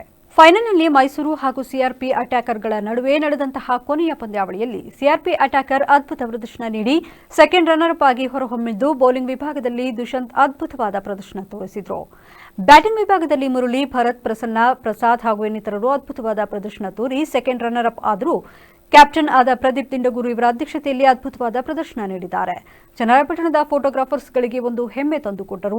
ಇಂತಹ ಕ್ರಿಕೆಟ್ ಪಂದ್ಯಾವಳಿಗೆ ಹೆಚ್ಚಿನ ಪ್ರೋತ್ಸಾಹ ನೀಡಬೇಕು ಎಂದು ಈ ಮೂಲಕ ಆಶಯ ನುಡಿಯನ್ನು ಕೂಡ ಹಾಡಿದರು. ಈ ಕೆಆರ್ಪೇಟೆಯಲ್ಲಿ ನಡೆದಂಥ ಮ್ಯಾಚು ನಾವು ಟೀಮ್ ಕಟ್ಟಲಿಕ್ಕೆ 15 ವರ್ಷ ಆಗಿದೆ. ಆ ಟೀಮ್ ಕಟ್ಟಿ 15 ವರ್ಷ ಆದಮೇಲೆ ಕಪ್ ಹೊಡೆದಿದ್ವಿ. RCB ಕಪ್ ಹೊಡೆಯಕ್ಕೆ 18 ವರ್ಷ ಆಯಿತು. ಬಟ್ ನಾವು 15 ವರ್ಷ ಟೀಮ್ ಕಟ್ಟೋಕ್ಕೆ 15 ವರ್ಷ ತೊಗೊಂಡಿದ್ದೀವಿ. ಬಟ್ ಚನ್ನರಾಯಪಟ್ಟಣ ಟೀಮ್ ಇಲ್ಲ ಸರ್. ಚನ್ನರಾಯಪಟ್ಟಣದಲ್ಲಿ KSPL ಆಡೋ ಪ್ರತಿನಿಧಿಯಾಗಿರೋವಂಥ ಪ್ಲೇಯರ್ಸು ನಮ್ಮಲ್ಲಿ ಫೋಟೋಗ್ರಾಫರ್ಸು ಇದ್ದಾರೆ, 100% ಇದ್ದಾರೆ. ಮುಂದಿನ ದಿನಗಳಲ್ಲಿ ಅವ್ರು ಬರ್ತಾರೆ, ಮ್ಯಾಚ್ನ ಆಡ್ತೀವಿ ಮತ್ತು ಒಂದು ಒಳ್ಳೆ ಟೀಮ್ನ ಕಟ್ತೀವಿ. ಆಮೇಲೆ ನಾವು ಈಗ ಟೀಮ್ನ ಕಟ್ಟಿರೋ ಉದ್ದೇಶ ಏನು ಅಂತಂದರೆ, ನಮ್ಮ ಪ್ರದೀಪ್ ಅಣ್ಣ, ಅದು ನಮ್ಮ ಕ್ಯಾಪ್ಟನ್ನು, ಅವ್ರದ್ದು ಪ್ರೋಗ್ರಾಮ್ ಮುಗಿಸ್ಕೊಂಬರ್ಬೇಕಾದ್ರೆ ಅದು ಕಾಲು ಇಂಜುರಿ ಆಗಿ ನಮ್ಮ ಬೋಲರ್ ಕೊರತೆಯಿಂದ ಅವ್ರು ಇಲ್ಲದೇ ಇರೋ ಅಂಥ ಟೈಮ್ನಲ್ಲಿ ನಾವು ಈ ಮಟ್ಟಕ್ಕೆ ಬಂದಿದ್ದೀವಿ. ಅದು ನಮಗೆ ಖುಷಿ ಆಗ್ತದೆ. ಈ ನಮ್ಮ ಪ್ಲೇಯರ್ಸ್ಗಳೆಲ್ಲ ತುಂಬ ಅದ್ಭುತವಾಗಿ ಮ್ಯಾಚ್ ಆಡಿದ್ದಾರೆ. ನಂಗೆ ಭಾಳ ಖುಷಿ ಆಗುತ್ತೆ ಇವತ್ತೆಲ್ಲರೂ ಮಾಡೋಕ್ಕೆ. ಆಮೇಲೆ ನಮ್ಮ ಸಪೋರ್ಟಿಂಗ್ ಸಾಧನೆ ಮಾಡಲು ಏನು ಬೇಕಾಗಿಲ್ಲ, ನಿಮ್ಮ ಪ್ರತಿಭೆ ಒಂದೇ ಸಾಕಾಗುತ್ತದೆ. ದುಡ್ಡು ಇರುವವರ ಜೊತೆ ಹೋಗದೆ ದುಡಿಯುವವರ ಜೊತೆ ಹೋದರೆ ಏನಾದರೂ ಸಾಧನೆ ಮಾಡಬಹುದು ಎಂದು ಟೈಮ್ಸ್ ಗುರುಕುಲ ಎಜುಕೇಷನ್ ಶಿಕ್ಷಣ ಸಂಸ್ಥೆಯ ಅಧ್ಯಕ್ಷ AB ಸುರೇಂದ್ರ ಕುಮಾರ್ ಅಭಿಪ್ರಾಯಪಟ್ಟರು. ನಗರದ ಅಂಬೇಡ್ಕರ್ ಭವನದಲ್ಲಿ ಪಾಠಶಾಲಾ ಎಜುಕೇಷನ್ ಟ್ರಸ್ಟ್ ನೀಟ್ ಅಕಾಡೆಮಿಯಿಂದ ಹಮ್ಮಿಕೊಳ್ಳಲಾಗಿದ್ದ ಪಾಠಶಾಲಾ ಸಾಧಕರ ಸನ್ಮಾನ ಕಾರ್ಯಕ್ರಮವನ್ನು ಉದ್ಘಾಟಿಸಿ ಮಾತನಾಡಿದ ಅವರು, ಇಂದಿನ ಸ್ಪರ್ಧಾತ್ಮಕ ಯುಗದಲ್ಲಿ ಸಾಧನೆ ಮಾಡಿದ ವಿದ್ಯಾರ್ಥಿಗಳನ್ನು ಗೌರವಿಸುವ ಮೂಲಕ ಇತರರಲ್ಲೂ ಸಾಧನೆ ಮಾಡುವ ಛಲ ಬೆಳೆಸುವ ಉದ್ದೇಶದಿಂದ ಈ ಕಾರ್ಯಕ್ರಮ ಆಯೋಜಿಸಲಾಗಿದೆ ಎಂದು ತಿಳಿಸಿದರು. ನೀಟ್ ಪರೀಕ್ಷೆಗೆ ಹೋಗಲು ಕೇವಲ ಅಕಾಡೆಮಿಕ್ ಅಂಕಗಳಷ್ಟೇ ಮುಖ್ಯವಲ್ಲ, ಫಿಸಿಕ್ಸ್, ಕೆಮಿಸ್ಟ್ರಿ ಹಾಗೂ ಬಯಾಲಜಿ ವಿಷಯಗಳ ಮೇಲೆ ಪಕ್ಕಾ ಹಿಡಿತ ಅಗತ್ಯವಿದೆ. ಈ 3 ವಿಷಯಗಳಿಗೆ ಆದ್ಯತೆ ನೀಡಿ ಸಮಯವನ್ನು ಸರಿಯಾಗಿ ಬಳಸಿದರೆ ಯಶಸ್ಸು ಖಚಿತ ಎಂದು ವಿದ್ಯಾರ್ಥಿಗಳಿಗೆ ಸಲಹೆ ನೀಡಿದರು. ನಮ್ಮ ತಂದೆ ಕಂಡ ಕನಸನ್ನು ನಾವು ಸಾಕಾರಗೊಳಿಸಲು ಸಾಧ್ಯವಾಗಲಿಲ್ಲ, ಆದರೆ ಆ ಕನಸನ್ನು ನನಸು ಮಾಡುವ ಉದ್ದೇಶದಿಂದ ಶಿಕ್ಷಣ ಸಂಸ್ಥೆಯನ್ನು ಪ್ರಾರಂಭಿಸಿದ್ದೇವೆ. ಓದುವ ಸಮಯದಲ್ಲಿ ಮೊಬೈಲ್ ಬಳಕೆಯನ್ನು ಕಡಿಮೆ ಮಾಡಿ ಗುರಿ ಹಾಗೂ ಛಲ ಬೆಳೆಸಿಕೊಂಡು ಮುಂದುವರೆದರೆ ಯಶಸ್ಸು ನಿಮ್ಮದಾಗುತ್ತದೆ. ತಮ್ಮ ಮೇಲೆ ನಂಬಿಕೆ ಇಟ್ಟಿರುವ ತಂದೆ ತಾಯಿಯ ವಿಶ್ವಾಸ ಉಳಿಸಿಕೊಳ್ಳುವಂತೆ ವಿದ್ಯಾರ್ಥಿಗಳಿಗೆ ಕರೆ ನೀಡಿದರು. ನಂತರ ನಾವು ಒಂದು ಇದೇ ರೋಡ್ನಲ್ಲಿ ಒಂದು ಖಾಸಗಿ ಕಾಲೇಜಿನ 2005ನಲ್ಲಿ ಶುರು ಮಾಡ್ತಾ ಬರ್ತೀವಿ. ಅಲ್ಲಿಂದ ನಮ್ಮ ಪ್ರಯಾಣ ಶುರುವಾಗುತ್ತೆ. ನಂತರ ನಮ್ಮದೇ ಸಂಸ್ಥೆಗಳನ್ನ ನಾವು ಹುಟ್ಟಾಕಿದ್ದು 2013ನೇ ಇಸ್ವಿನಲ್ಲಿ ನಮ್ಮ ಟೈಮ್ಸ್ ಎಜುಕೇಷನ್ ಇನ್ಸ್ಟಿಟ್ಯೂಷನ್ನ ಶುರು ಮಾಡಿದ್ದು. 14ನಲ್ಲಿ ನಾವು ಚನ್ನರಾಯಪಟ್ಟಣ ಕಾಲೇಜ್ 1413ನಲ್ಲಿ ಅರ್ತಿಗೋಡ್ ಮಾಡ್ತಾ ಬರ್ತೀವಿ. 14ನಲ್ಲಿ ಚನ್ನರಾಯಪಟ್ಟಣ ಮಾಡ್ತೀವಿ. 18ನಲ್ಲಿ ಹಾಸನಲ್ಲಿ ಮಾಡ್ತಾ ಬರ್ತೀವಿ. 20ನಲ್ಲಿ ಕಿತ್ತೂರು ಮಾಡ್ತಾ ಬರ್ತೀವಿ. ಬಟ್ ಇವತ್ತಿಗೆ ಒಂದು ಹೆಮ್ಮೆಯ ವಿಷಯ ಏನಪ್ಪ ಅಂದರೆ, ನಮ್ಮಪ್ಪ ನನ್ನನ್ನು ಓದಿಸ್ಬೇಕಾದ್ರೆ ನನ್ನ ಮಗ ಡಾಕ್ಟರ್ ಆಗಬೇಕು ಅಂತ ನಮ್ಮಪ್ಪ ಕನಸು ಕಾಣ್ತಾ ಇದ್ರು. ಬಟ್ ನನ್ನ ಕನಸನ್ನು ನನ್ನ ಕೈಯಲ್ಲಿ ನನಸು ಮಾಡೋಕ್ಕಾಗಲಿಲ್ಲ. ಬಟ್ ಏನು ಖುಷಿ ಅಂದರೆ, ಆ ಕನಸನ್ನು ನನಸು ಮಾಡೋ ಒಂದು ಫ್ಯಾಕ್ಟರಿ ಶುರು ಮಾಡ್ಕೊಂಡಿದ್ದೀವಿ ಈಗ. ಆ ಫ್ಯಾಕ್ಟರಿಯಿಂದ ಪ್ರತಿ ವರ್ಷ 100 ವಿದ್ಯಾರ್ಥಿಗಳು. ಕಾರ್ಯಕ್ರಮದಲ್ಲಿ ಹಿಮ್ಸ್ ಪ್ರಾಂಶುಪಾಲೆ ಡಾಕ್ಟರ್ CV ಕವಿತಾ, ಬೋಧಾ ಶಾಲೆಯ ಉಪಪ್ರಾಂಶುಪಾಲ ಮುಸೇಬ್, ಪಾಠಶಾಲಾ ಶೈಕ್ಷಣಿಕ ಟ್ರಸ್ಟ್ ಅಧ್ಯಕ್ಷ ಡಾಕ್ಟರ್ CP ಸುನಿಲ್ ಕುಮಾರ್, ಕಾರ್ಯದರ್ಶಿ JS ಮಂಜುನಾಥ್, ಜಿಲ್ಲಾ ಕನ್ನಡ ಸಾಹಿತ್ಯ ಪರಿಷತ್ ಗೌರವಾಧ್ಯಕ್ಷ ರವಿ ನಾಕಲ್ಗೂಡು ಸೇರಿದಂತೆ ಹಲವರು ಉಪಸ್ಥಿತರಿದ್ದರು. ಮನುಷ್ಯನಾಗಿ ಹುಟ್ಟಿದ ಮೇಲೆ ಏನಾದರೂ ಒಂದು ಸಾಧನೆಯನ್ನು ಮಾಡಬೇಕು ಎಂದು ಲಯನ್ಸ್ ಕ್ಲಬ್ ಸನ್ರೈಸ್ ಸಂಸ್ಥೆ ತಾಲೂಕು ಅಧ್ಯಕ್ಷ ಗಿರೀಶ್ ತಿಳಿಸಿದ್ದಾರೆ. ಚನ್ನರಾಯಪಟ್ಟಣ ಲಯನ್ಸ್ ಕ್ಲಬ್ ಸನ್ರೈಸ್ ಸಂಸ್ಥೆಯ 2025-26ನೇ ಸಾಲಿನ ವಲಯಾಧ್ಯಕ್ಷರು ಹಾಗೂ ಪ್ರಾಂತೀಯ ಅಧ್ಯಕ್ಷರ ಅಧಿಕೃತ ಭೇಟಿ ಕಾರ್ಯಕ್ರಮವನ್ನು ಹೋಟೆಲ್ ಟ್ರಾವೆಲರ್ಸ್ ಎಸ್ಕೇಪ್ ನುಗ್ಗಿಹಳ್ಳಿ ರಸ್ತೆ ಏರ್ಪಡಿಸಿದಂತಹ ಕಾರ್ಯಕ್ರಮದಲ್ಲಿ ಮಾತನಾಡಿದ ಅವರು, ಮನುಷ್ಯನಾಗಿ ಹುಟ್ಟಿದ ಮೇಲೆ ಏನಾದರೂ ಒಂದು ಸಾಧನೆ ಮಾಡಬೇಕು. ಆ ಸಾಧನೆಯನ್ನು ಇಂತಹ ಸಂಘ ಸಂಸ್ಥೆಗಳ ಮೂಲಕ ಸಾಧನೆಗೈಯುವುದು ಉತ್ತಮವಾಗಿದೆ. ಇಂತಹ ಸಂಘ ಸಂಸ್ಥೆಗಳಿಂದ ಸಾಮಾಜಿಕ ಸೇವೆಗಳನ್ನು ಮಾಡುವಲ್ಲೂ ಸಹಕಾರಿಯಾಗಿದೆ. ಅದರಲ್ಲೂ ಅನ್ನದಾನ, ನೇತ್ರದಾನ, ಆರೋಗ್ಯ ಶಿಬಿರ, ರಕ್ತದಾನ ಶಿಬಿರ ಇನ್ನೂ ಅನೇಕ ಸಮಾಜಮುಖಿ ಸೇವೆಗಳಲ್ಲಿ ಲಯನ್ಸ್ ಕ್ಲಬ್ ತನ್ನ ಸೇವೆಯನ್ನು ಮಾಡುತ್ತಾ ಬಂದಿದೆ. ಅದರಲ್ಲೂ ಕೆಲ ವ್ಯಕ್ತಿಗಳು ಸಮಾಜ ಸೇವಕರು, ಸಮಾಜ ಸುಧಾರಕರು ಎಂದು ಹೆಸರನ್ನು ಹೇಳಿಕೊಂಡು ತಿರುಗುತ್ತಾರೆ. ಅಂತಹ ಸಾಧಕರನ್ನು ಎಂದಿಗೂ ಕೂಡ ನಾವು ಪರಿಗಣಿಸಬಾರದು. ನಾವೇನ್ ಮಾಡ್ದೋ ಅನ್ನೋದು ಒಂದು ದೊಡ್ಡ ಪ್ರೇಕ್ಷ ಪ್ರಶ್ನೆ. ಆ ಒಂದು ಬಿಟ್ಟಂತಹ ಖಾಲಿ ಸ್ಥಳವನ್ನ ನಾವೇನ್ ಮಾಡ್ದೋ ಅನ್ನೋದನ್ನ ಯಾವ್ದಾದ್ರು ಒಂದು ಕಿಂಚಿತ್ ಒಳ್ಳೆ ಸೇವೆ ರೂಪದಲ್ಲಿ ಮಾಡೋದಕ್ಕೆ ಇರ್ತಕ್ಕಂಥ ಒಂದು ಉತ್ತಮವಾದ ದಾರಿ ನಮ್ಮ ಲಯನ್ಸ್ ಸಂಸ್ಥೆ ಒದಗಿಸ್ಕೊಡುತ್ತೆ ಅನ್ನೋದಕ್ಕೆ ಈ ಸಂದರ್ಭದಲ್ಲಿ ನಾನು ಹೆಮ್ಮೆ ಪಡ್ತೇನೆ. ಈಗ ಮತ್ತೆ ಇನ್ ಕೆಲವರು ಬಹಳ ನಮ್ಮ ಸಮಾಜದಲ್ಲಿ ನೋಡ್ತಾ ಇರ್ತೀವಿ, ಸಾಕಷ್ಟು ಜನ ಸಮಾಜ ಸುಧಾರಕರು, ಸಮಾಜ ಸೇವಕರು ಅಂತ ಹೇಳ್ಕೊತಾರೆ. ಅಂದ್ರೆ ಅವರು ನನ್ಗೆ ಆ ಲೀಡರ್ಸ್ ಗೊತ್ತು, ಈ ಲೀಡರ್ಸ್ ಗೊತ್ತು ಅಂತ ಅನ್ಕೊಂಡು ದೊಡ್ಡ ಫ್ಲೆಕ್ಸು, ವಿನೈಸು, ಕಟ್ಔಟ್ಸು ಎಲ್ಲ ಹಾಕೊಂಡು ಯಾವುದೋ ಮಹಾನ್ ನಾಯಕರದ್ದು ಒಂದು ಚಿಕ್ಕ ಫೋಟೋ ಹಾಕಿ ಅವ್ರದ್ದೊಂದು ದೊಡ್ಡ ಫೋಟೋ ಹಾಕಿಸ್ಬಿಟ್ಟು ಕೈ ಮುಕ್ಕೊಂಡು ನಾವೇ ಸಮಾಜ ಸೇವಕರು ಅಂತ ಹೇಳ್ಕೊತಾ ಇರ್ತಾರೆ. ಆದ್ರೆ ಅವರಿಂದ ನಮ್ಮ ಸಮಾಜಕ್ಕೆ ಕೆಲಸ ಆಗುತ್ತೋ ಬಿಡುತ್ತೋ ಗೊತ್ತಿಲ್ಲ. ಆದ್ರೆ ನಮ್ಮಲ್ಲಿರ್ತಕ್ಕಂಥ ಎಲ್ಲ ಲಯನ್ಸ್ ಸದಸ್ಯರು ಸಹ 24/7 ಯಾವಾಗಲೂ ಬ್ಯುಸಿ ಶೆಡ್ಯೂಲ್ ನಲ್ಲಿ ಇರ್ತಕ್ಕಂಥ ಎಲ್ಲ ಲಯನ್ಸ್ ಸದಸ್ಯರು ಆದ್ರೆ ಸ್ಥಳೀಯವಾಗಿ ಸಾಕಷ್ಟು ಸೇವೆಗಳನ್ನ ಮಾಡ್ತಾ ಇರ್ತಾರೆ. ಆದರೂ ಸಹ ಕಾರ್ಯಕ್ರಮದಲ್ಲಿ ವಲಯಾಧ್ಯಕ್ಷರಾದ ಕೇಶವಮೂರ್ತಿ, ತಾಲೂಕು ಲಯನ್ಸ್ ಕ್ಲಬ್ ಸಂಸ್ಥಾಪಕ ಅಧ್ಯಕ್ಷ ಡಾಕ್ಟರ್ ಮಹೇಶ್, ಕಾರ್ಯದರ್ಶಿ ಗೋವಿಂದರಾಜು, ಖಜಾಂಚಿ ಮಂಜುನಾಥ್ ಹಾಗೂ ಸದಸ್ಯರುಗಳಾದ ಅಣತಿ ಆನಂದಿನು ಮುಂತಾದವರು ಹಾಜರಿದ್ದರು. ಆಳುವ ಸರ್ಕಾರಗಳೇ ಸರ್ವ ಜನಾಂಗದ ಶಾಂತಿಯ ತೋಟವನ್ನು ನಾಶಪಡಿಸುತ್ತಿವೆ. ನಾವು ಇನ್ನು ಕಿಡಿಗೇಡಿ ಸಂಘಟನೆಗಳೇ ಇಂತಹ ಕೆಲಸಗಳನ್ನು ಮಾಡುತ್ತಿವೆ ಎಂಬ ಭ್ರಮೆಯಲ್ಲಿದ್ದೇವೆ ಎಂದು ಹೈಕೋರ್ಟ್ ವಕೀಲ ಅನಂತ್ ನಾಯಕ್ ಹೇಳಿದರು. ಕುಶಾನಗರ ಬಡಾವಣೆಯಲ್ಲಿನ ಡಾಕ್ಟರ್ ಬಿಆರ್ ಅಂಬೇಡ್ಕರ್ ಗ್ರಂಥಾಲಯದಲ್ಲಿ ಬಾಬಾ ಸಾಹೇಬ್ ಡಾಕ್ಟರ್ ಬಿಆರ್ ಅಂಬೇಡ್ಕರ್ ಅವರ ಸ್ಮರಣ ದಿನದ ಅಂಗವಾಗಿ ಮಾನವ ಬಂಧುತ್ವ ವೇದಿಕೆ ತಾಲೂಕು ಘಟಕದ ವತಿಯಿಂದ ಆಯೋಜಿಸಿದ್ದ ಸಂವಿಧಾನ ಜಾಗೃತಿ ವಿಚಾರಗೋಷ್ಠಿಯಲ್ಲಿ ಸಂವಿಧಾನ ಸಂರಕ್ಷಣೆಯಲ್ಲಿ ಅಹಿಂದ ವರ್ಗಗಳ ಐಕ್ಯತೆಯ ಪಾತ್ರ ಎಂಬ ವಿಷಯದ ಕುರಿತು ಅವರು ಸುದೀರ್ಘವಾಗಿ ಮಾತನಾಡಿದರು. ದೇಶದ ಅಭಿವೃದ್ಧಿಯ ಕುಂಠಿತಕ್ಕೆ ಪಾಕಿಸ್ತಾನ, ಬಾಂಗ್ಲಾದೇಶ, ಚೀನಾ, ಅಮೆರಿಕ ಹಾಗೂ ಮುಸ್ಲಿಮರ ಮೇಲೆ ಆರೋಪ ಹೊರಿಸಿ ಪಲಾಯನವಾದ ಮಾಡುತ್ತಾ ಜನರ ಗಮನವನ್ನು ಬೇರೆಡೆಗೆ ತಿರುಗಿಸಲಾಗುತ್ತಿದೆ. ಧರ್ಮದ ದ್ವೇಷದಿಂದ ಜನರನ್ನು ವಿಭಜಿಸಿ ಅಧಿಕಾರ ಹಿಡಿಯಲಾಗುತ್ತಿದೆ. ಕೆಲವು ವ್ಯಕ್ತಿಗಳಿಗೆ ಮಾತ್ರ ಅಧಿಕಾರ ಮತ್ತು ಆಸ್ತಿಯನ್ನು ನೀಡಲಾಗಿದೆ. ಸಂವಿಧಾನವನ್ನು ರಕ್ಷಿಸುವುದು ಅಹಿಂದ ವರ್ಗಗಳ ಜವಾಬ್ದಾರಿಯಾಗಿದೆ. ಕಲಾವಿದರು, ಸಾಹಿತಿಗಳು, ಸಂಘಟಕರು, ವಿಚಾರವಾದಿಗಳು, ಕಾರ್ಮಿಕರು, ಮಹಿಳೆಯರು ಹಾಗೂ ಶೋಷಿತರು ಒಂದಾಗಬೇಕು ಎಂದು ಅವರು ಕರೆ ನೀಡಿದರು. ಈ ಭ್ರಮೆಯಿಂದ ನಾವು ಹೊರಗಡೆ ಬರಲೇಬೇಕಿದೆ. ಇವತ್ತು ಈ ದೇಶದ ಪ್ರಜಾಪ್ರಭುತ್ವ ವ್ಯವಸ್ಥೆಯನ್ನು ಉಳಿಸ್ಕೊಳ್ಳೋದಕ್ಕೆ ನಾವು ಕೂಡ ವೈಯಕ್ತಿಕವಾದಂಥ ಜವಾಬ್ದಾರಿಗಳನ್ನು ತಗೊಳ್ಬೇಕಾಗಿದೆ. ಇಲ್ಲಾಂದರೆ ಈ ದೇಶವನ್ನು ಸಂಪೂರ್ಣವಾಗಿ ನಾಶ ಮಾಡಿ ಹೊರಟುಬಿಡ್ತಾರೆ. ಸಂಪೂರ್ಣವಾಗಿ ನಾಶ ಮಾಡಿ ಹೊರಟುಬಿಡ್ತಾರೆ. ಇಡೀ ಶಿಕ್ಷಣ ಕ್ಷೇತ್ರದೊಳಗಡೆ ನಿಮಗೆ ಗೊತ್ತಿರಲಿ, SC, ST, OBC ವಿದ್ಯಾರ್ಥಿಗಳಿಗೆ ಕೇಂದ್ರ ಸರ್ಕಾರದಿಂದ ಏನು ವಿದ್ಯಾರ್ಥಿ ವೇತನ ಬರ್ತಾ ಇತ್ತು, ಆ ವಿದ್ಯಾರ್ಥಿ ವೇತನವನ್ನು ಈಗಾಗಲೇ ನಿಲ್ಲಿಸಿ ಆಗಿದೆ. ಯೂನಿವರ್ಸಿಟಿಗಳಲ್ಲಿ ಸಂಶೋಧನೆ ಮಾಡ್ತಾ ಇದ್ದಂಥ ವಿದ್ಯಾರ್ಥಿಗಳಿಗೆ ನೀಡ್ತಾ ಇದ್ದಂಥ ಫೆಲೋಶಿಪ್ಪನ್ನು ಈಗಾಗಲೇ ನಿಲ್ಲಿಸಿ ಆಗಿದೆ. ಶಿಕ್ಷಣ ಕೊಡೋದನ್ನು ನಿಲ್ಲಿಸಿದರೆ ಸಾಕು, ಅರ್ಧ ನಾವು ಸತ್ತಂಗೆ ಅಂತ ಗೊತ್ತವರಿಗೆ. ಶಿಕ್ಷಣದ ಕಾರಣಕ್ಕಾಗಿ ನಾವು ಪ್ರಗತಿ ಕಡೆ ಇದ್ದೀವಿ, ಶಿಕ್ಷಣದ ಕಾರಣಕ್ಕಾಗಿ ನಾವು ಅಭಿವೃದ್ಧಿ ಕಡೆ ಇದ್ದೀವಿ, ಶಿಕ್ಷಣದ ಕಾರಣಕ್ಕಾಗಿ ನಾವೆಲ್ಲ ಇಷ್ಟೆಲ್ಲ ಮಾತಾಡ್ತಾ ಇದ್ದೀವಿ. ಹಾಗಾಗಿ ಅವರು ಶಿಕ್ಷಣವನ್ನು ಕೊಡದೇ ಇದ್ರೆ ಉಸಿರು. ರಂಗಕರ್ಮಿ ರಕ್ಷಿತಿ ಪ್ರಸಾದ್ ಕಾರ್ಯಕ್ರಮವನ್ನು ಉದ್ಘಾಟಿಸಿ ಕನ್ನಡ ಸಾಹಿತ್ಯದಲ್ಲಿ ಬಹುತ್ವದ ಪರಂಪರೆ ವಿಷಯವಾಗಿ ಮಾತನಾಡಿ, ಕನ್ನಡ ಸಾಹಿತ್ಯವು ಏಕಮುಖವಾಗಿಲ್ಲದೆ ಬಹುತ್ವದ ಪರಂಪರೆಯನ್ನು ಒಳಗೊಂಡ ಸಮೃದ್ಧ ಸಾಹಿತ್ಯ ಪರಂಪರೆಯಾಗಿದೆ ಎಂದು ಹೇಳಿದರು. ವಿಭಿನ್ನ ಕಾಲಘಟ್ಟಗಳಲ್ಲಿ ವಿವಿಧ ಭಾಷಾ ಶೈಲಿ, ವಿಚಾರಧಾರೆ ಹಾಗೂ ಸಮುದಾಯಗಳ ಅನುಭವಗಳು ಕನ್ನಡ ಸಾಹಿತ್ಯವನ್ನು ಶ್ರೀಮಂತಗೊಳಿಸಿದ್ದಕ್ಕಾಗಿ ಅವರು ತಿಳಿಸಿದರು. ಮಹತ್ವವನ್ನು ಸ್ವೀಕರಿಸುವುದೇ ಸಾಹಿತ್ಯದ ಜೀವಾಳ ಎಂದು ಅವರು ಹೇಳಿದರು. ಜನಪದ ಸಾಹಿತ್ಯ ಉದಾಹರಣೆ ಹೇಳ್ತೇನೆ ನಾನು. ಮಂಟೇಸ್ವಾಮಿ ಕಾವ್ಯ ಇತ್ತೀಚಿನ ವರ್ಷ ತನಕ ಎಷ್ಟು ಜನರಿಗೆ ಗೊತ್ತಿದೆ? ಮಂಟೇಸ್ವಾಮಿ ಕಾವ್ಯ ಇವತ್ತು ಜನಪದರಿಂದ ಶಿಷ್ಟರಿಗೆ ಬಂದು ಅದು ಭಾವಗೀತೆ ಥರನೋ ಇನ್ನೊಂದು ಯೋಗಕ್ಕೆ ಜಾಸ್ತಿ ಆಗ್ತಾ ಇದೆ. ಹಾಗಾದಾಗ ಮಂಟೇಸ್ವಾಮಿ ಕಾವ್ಯ ಕೂಡ ಅದರ ಶಕ್ತಿಯನ್ನು ಕಳೆದುಕೊಳ್ಳುತ್ತೆ ಎಂದು ಅರ್ಥ ಮಾಡ್ಕೋಬೇಕು. ಈ ಬಹುತ್ವದ ನಾಶ ವ್ಯವಸ್ಥಿತವಾಗಿ ನಡೀತಾ ಇದೆ, ಇದ್ರ ಬಗ್ಗೆ ಗಮನ ಹರಿಸಬೇಕು. ಜಾನಪದದಲ್ಲಿ ಬಹುತ್ವ ಇದೆ, ಹೌದು. ಹಾಗಾದ ಮಾತ್ರಕ್ಕೆ ಜಾನಪದ ಎಲ್ಲವೂ ಜನಪರ ಅಂತ ತಿಳ್ಕೊಳ್ಬೇಕಾಗಿಲ್ಲ ನಾವು. ಅದರಲ್ಲೂ ಕೂಡ ಪ್ರತಿಗಾಮಿ ಶಕ್ತಿ ಇರುವಂಥ ಅನೇಕ ರಚನೆಗಳಿದೆ. ಉದಾಹರಣೆಗೆ ನಮ್ಮದೇ ಕರ್ನಾಟಕದ ಈ ಸಂದರ್ಭ ಲೇಖಕ ಹಾಗೂ ಉಪನ್ಯಾಸಕ ರೋಹಿತ್ ಅಗಸರವಳ್ಳಿ, ಜಿಲ್ಲಾ ಮುಖಂಡ ಜಯಭೀಮ್ ಮಂಜು, ಕರಾವಳಿ ವಿಭಾಗೀಯ ಸಂಚಾಲಕ ಹಾಗೂ ಪತ್ರಕರ್ತ ಕೆ ಸತೀಶ್ ಕುಮಾರ್, ಜಿಲ್ಲಾ ಸಂಚಾಲಕ ರಂಗಸ್ವಾಮಿ, ಜಾಮಿಯಾ ಮಸೀದಿ ಉಪಾಧ್ಯಕ್ಷ ಅಸ್ಲಂ ಪಾಷಾ ಹಾಗೂ ಮಾನವ ಬಂಧುತ್ವ ವೇದಿಕೆಯ ಹಲವು ಪದಾಧಿಕಾರಿಗಳು ಉಪಸ್ಥಿತರಿದ್ದರು. ಮೋದಿ ಸರ್ಕಾರ ಮೊದಲು ಯುಪಿಎ ಸರ್ಕಾರದ ಯೋಜನೆಗಳನ್ನು ವಿರೋಧ ಮಾಡುತ್ತೆ, ಮತ್ತೆ ಅದೇ ಯೋಜನೆಗಳನ್ನು ಹೆಸರು ಬದಲು ಮಾಡಿ ಜಾರಿ ತರುತ್ತೆ ಎಂದು ಎಐಸಿಸಿ ಅಧ್ಯಕ್ಷ ಮಲ್ಲಿಕಾರ್ಜುನ ಖರ್ಗೆ ತಿಳಿಸಿದ್ದಾರೆ. ಸುದ್ದಿಗೋಷ್ಠಿಯಲ್ಲಿ ಮಾತನಾಡಿದ ಅವರು, ಮನ್ರೇಗಾ ಬಿಲ್ ಬಗ್ಗೆ ಇನ್ನು ಬಹಳ ಚರ್ಚೆಯಾಗಬೇಕಿತ್ತು. ಅದಕ್ಕೆ ಮನ್ರೇಗಾ ಯೋಜನೆ ತೆಗೆದು ಬೇರೆ ಹೆಸರಿನಲ್ಲಿ ಯೋಜನೆ ತರುತ್ತಿದ್ದಾರೆ. ಈ ಕುರಿತು ರಾಮ್ಜಿ ಬಿಲ್ ತರಾತುರಿಯಲ್ಲಿ ತಂದಿದ್ದಾರೆ. ಇದರಿಂದ ದೇಶದ ಬಡ ಜನರಿಗೆ ತೊಂದರೆಯಾಗುತ್ತಿದೆ. ಮೊದಲು ಎಲ್ಲಾ ಸಮಯದಲ್ಲಿ ಕೂಲಿ ಸಿಗುತ್ತಿತ್ತು, ಆದರೆ ಈ ಅವಕಾಶವನ್ನು ಇವಾಗ ಕೇಂದ್ರ ಸರ್ಕಾರ ಕಿತ್ತುಕೊಂಡಿದೆ. ಮೋದಿ ಅವರು ರೈಟ್ ಟು ವರ್ಕ್ ತೆಗೆದಿದ್ದಾರೆ. ಇದರ ವಿರುದ್ಧ ನಾವು ದೇಶಾದ್ಯಂತ ಹೋರಾಟ ಮಾಡ್ತೇವೆ. 60 ದಿನ ಕೂಲಿ ಕೆಲಸ ಇಲ್ಲ ಎಂದಿದ್ದಾರೆ. ಆ ದಿನಗಳಲ್ಲಿ ಬಡ ಜನ ಏನು ಮಾಡಬೇಕು? ಬಡವರ ಹೊಟ್ಟೆಯ ಮೇಲೆ ಹೊಡೆಯುವ ಕೆಲಸ ಆಗುತ್ತಿದೆ. ನರೇಗಾ ಇದ್ದಿದ್ದಕ್ಕೆ ಕೊರೋನಾ ಕಾಲದಲ್ಲಿ ಬಡ ಜನರು ಬದುಕಿದ್ರು. ನಾವು ಬಡ ಜನರಿಗೆ ಕೊಟ್ಟ ಗ್ಯಾರಂಟಿ ಯೋಜನೆಗಳನ್ನು ತೆಗೆಯುತ್ತಿದ್ದಾರೆ ಎಂದರಲ್ಲದೆ, ಮನ್ರೇಗಾ ಯೋಜನೆಗೆ ಮಹಾತ್ಮ ಗಾಂಧಿ ಹೆಸರಿತ್ತು, ಅದರಿಂದ ಏನು ತೊಂದರೆಯಾಗುತ್ತಿತ್ತು? ರಾಮ್ಜಿ ಇಟ್ಟು ಏನ್ ಸಾಧನೆ ಮಾಡಿದ್ದಾರೆ? ಮೋದಿ ಅವರು ಕ್ಷುಲ್ಲಕ ಕೆಲಸ ಮಾಡುತ್ತಿದ್ದಾರೆ. ಕೇಂದ್ರ ಸರ್ಕಾರಕ್ಕೆ ಯಾವುದೇ ದೂರದೃಷ್ಟಿ ಇಲ್ಲ. ಕೇಂದ್ರ ಸರ್ಕಾರ ಸಂವಿಧಾನ ವಿರೋಧಿ ಕೆಲಸ ಮಾಡುತ್ತಿದೆ. ಮನ್ರೇಗಾ ಯೋಜನೆ ವಿಶ್ವದಾದ್ಯಂತ ಹೆಸರು ಪಡೆದಿತ್ತು. ಸದ್ಯ ರಾಮ್ಜಿ ಯೋಜನೆ ತಂದು ಗುಲಾಮಗಿರಿಗೆ ತಳ್ಳುತ್ತಿದ್ದಾರೆ. ಟ್ರಂಪ್ಗೆ ಹೆದರಿ ಅಟಾಮಿಕ್ ಎನರ್ಜಿ ಬಿಲ್ ತಂದಿದ್ದಾರೆ. ಎಲ್ಲವನ್ನ ಖಾಸಗೀಕರಣ ಮಾಡುತ್ತಿದ್ದಾರೆ ಎಂದು ಕೇಂದ್ರ ಸರ್ಕಾರದ ವಿರುದ್ಧ ಕಿಡಿಕಾಯಿದ್ರು.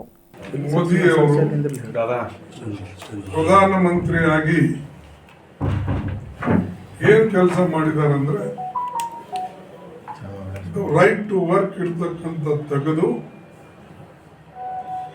ತನಗೇನ್ ಬೇಕು ಅದನ್ನ ಮಾಡ್ತಕ್ಕಂಥದ್ದು ಮಾಡಿದ್ದಾರೆ. ಇದು ನಾವು ಕಂಡೆಮ್ ಮಾಡ್ತೇವೆ ಮತ್ತು ಥ್ರೂಔಟ್ ಕಂಟ್ರಿ ಇದು ಎಜುಕೇಶನ್ ನಾವು ನಡೆಸ್ತೇವೆ. ಎರಡನೇದು 60 ದಿವಸದ ಗ್ಯಾಪ್, ಅವಾಗ ಕೆಲಸ ಇಲ್ಲ ಅಂದ್ರೆ ಆ 60 ದಿವಸದ ಒಳಗೆ ಜನ ಏನ್ ಮಾಡಬೇಕು? ಕೂಲಿಕಾರರು. ಈಗ ಕೆಲವು ಜನರ ಮಾತು ಕೇಳಿ ಅವರು 60 ದಿವಸ ಗ್ಯಾಪ್ ಕೊಟ್ಟಿದ್ದಾರೆ. ಏನೋ ಒಂದು 15 ದಿವಸ ಮಾಡಿದ್ರು, 8 ದಿವಸ ಮಾಡಿದ್ರು ನಡೆದು ಹೋಗ್ಬೋದು. ಆದರೆ ಸುಮಾರು 60 ದಿವಸ ಗ್ಯಾಪ್ ಕೊಟ್ಟು ಅವ್ರ ಹೊಟ್ಟೆ ಮೇಲೆ ಅವರಿಗೆ ಉಪವಾಸ ಕೆಡ್ತಕ್ಕಂಥ ಕೆಲಸ ಮತ್ತೆ ಮಾಡಿದ್ದಾರೆ.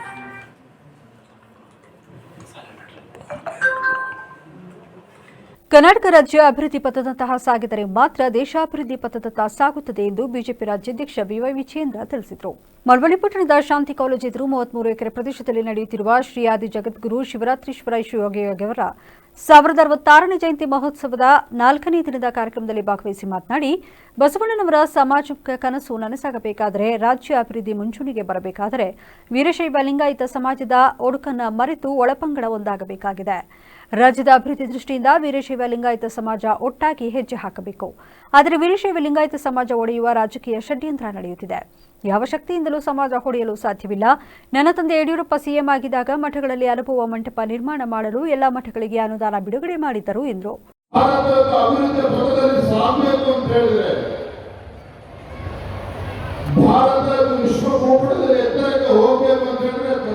ರಾಜ್ಯದ ಪಾತ್ರ ಬಹಳ ಮಹತ್ವವಾಗಿರ್ತಕ್ಕಂಥದ್ದು.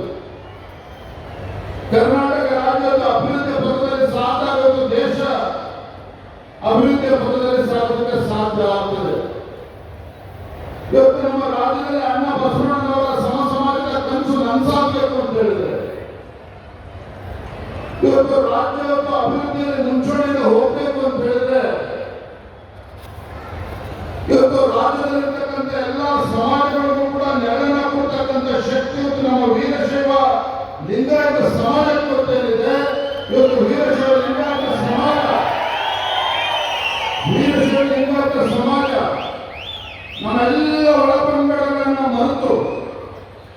ನಮ್ಮೆಲ್ಲ ಒಳಪಂಗಡಗಳನ್ನು ಮರೆತು ವೀರಶೈವ ಲಿಂಗಾಯತ ಸಮಾಜದ ಹಿತದೃಷ್ಟಿಯಿಂದ ಅಲ್ಲ, ರಾಜ್ಯದಲ್ಲಿರ್ತಕ್ಕಂಥ ಎಲ್ಲ ಸರ್ವ ಸಮಾಜದ ಹಿತದೃಷ್ಟಿಯಿಂದ ಈ ರಾಜ್ಯ ಅಭಿವೃದ್ಧಿ ಪಥದಲ್ಲಿ ಸಾಗಬೇಕು ಅಂದ್ರೆ ನಾಡಿನ ಅಭಿವೃದ್ಧಿ ಹಿತದೃಷ್ಟಿಯಿಂದಲೂ ಕೂಡ ನಮ್ಮ ಹೆಮ್ಮೆಯ ವೀರಶೈವ ಲಿಂಗಾಯತ ಸಮಾಜ ನಮ್ಮ ಒಳಪಂಗಡಗಳನ್ನು ಮರೆತು ಒಟ್ಟಾಗಿ ಒಂದಾಗಿ ಕಾರ್ಯಕ್ರಮದಲ್ಲಿ ಪರಿಸರ ಹಾಗೂ ಅರಣ್ಯ ಸಚಿವ ಈಶ್ವರ್ ಖಂಡ್ರೆ, ಶಾಸಕ ಪಿಎಂ ನರೇಂದ್ರ ಸ್ವಾಮಿ, ಸುತ್ತೂರು ಮಠದ ಶಿವರಾತ್ರಿ ದೇಶಿಕೇಂದ್ರ ಸ್ವಾಮೀಜಿ, ಕೊಪ್ಪಳದ ಗವಿಮಠದ ಶ್ರೀ ಅಭಿನವ ಗವಿಸಿದ್ದೇಶ್ವರ ಸ್ವಾಮೀಜಿ ಸೇರಿ ವಿವಿಧ ಮಠದ ಸ್ವಾಮೀಜಿಗಳು, ಮಾಜಿ ವಿಧಾನ ಪರಿಷತ್ ಉಪಸಭಾಪತಿ ಮರಿತಿಬ್ಬೇಗೌಡ, ನಾಗಮಣಿ ನಾಗೇಗೌಡ ಸೇರಿ ಹಲವರು ಹಾಜರಿದ್ದರು.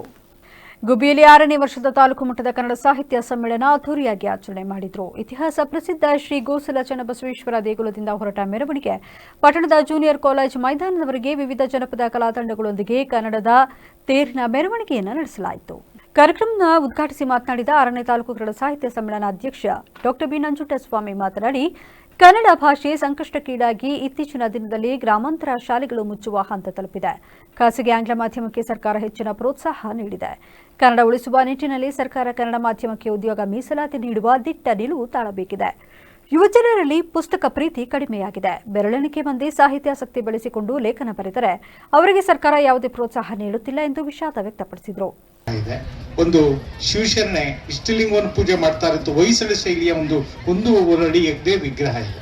ಬಸವಣ್ಣವ್ರ ಕಾಲಕ್ಕೆ ಮುಂಚೆನೇ ಇಷ್ಟಲಿಂಗ ಇತ್ತು, ಬಸವಣ್ಣವ್ರ ನಂತರ ಇಷ್ಟಲಿಂಗ ಬಂತು. ಈ ಚರ್ಚೆ ನಡೀತಾ ಇದೆ.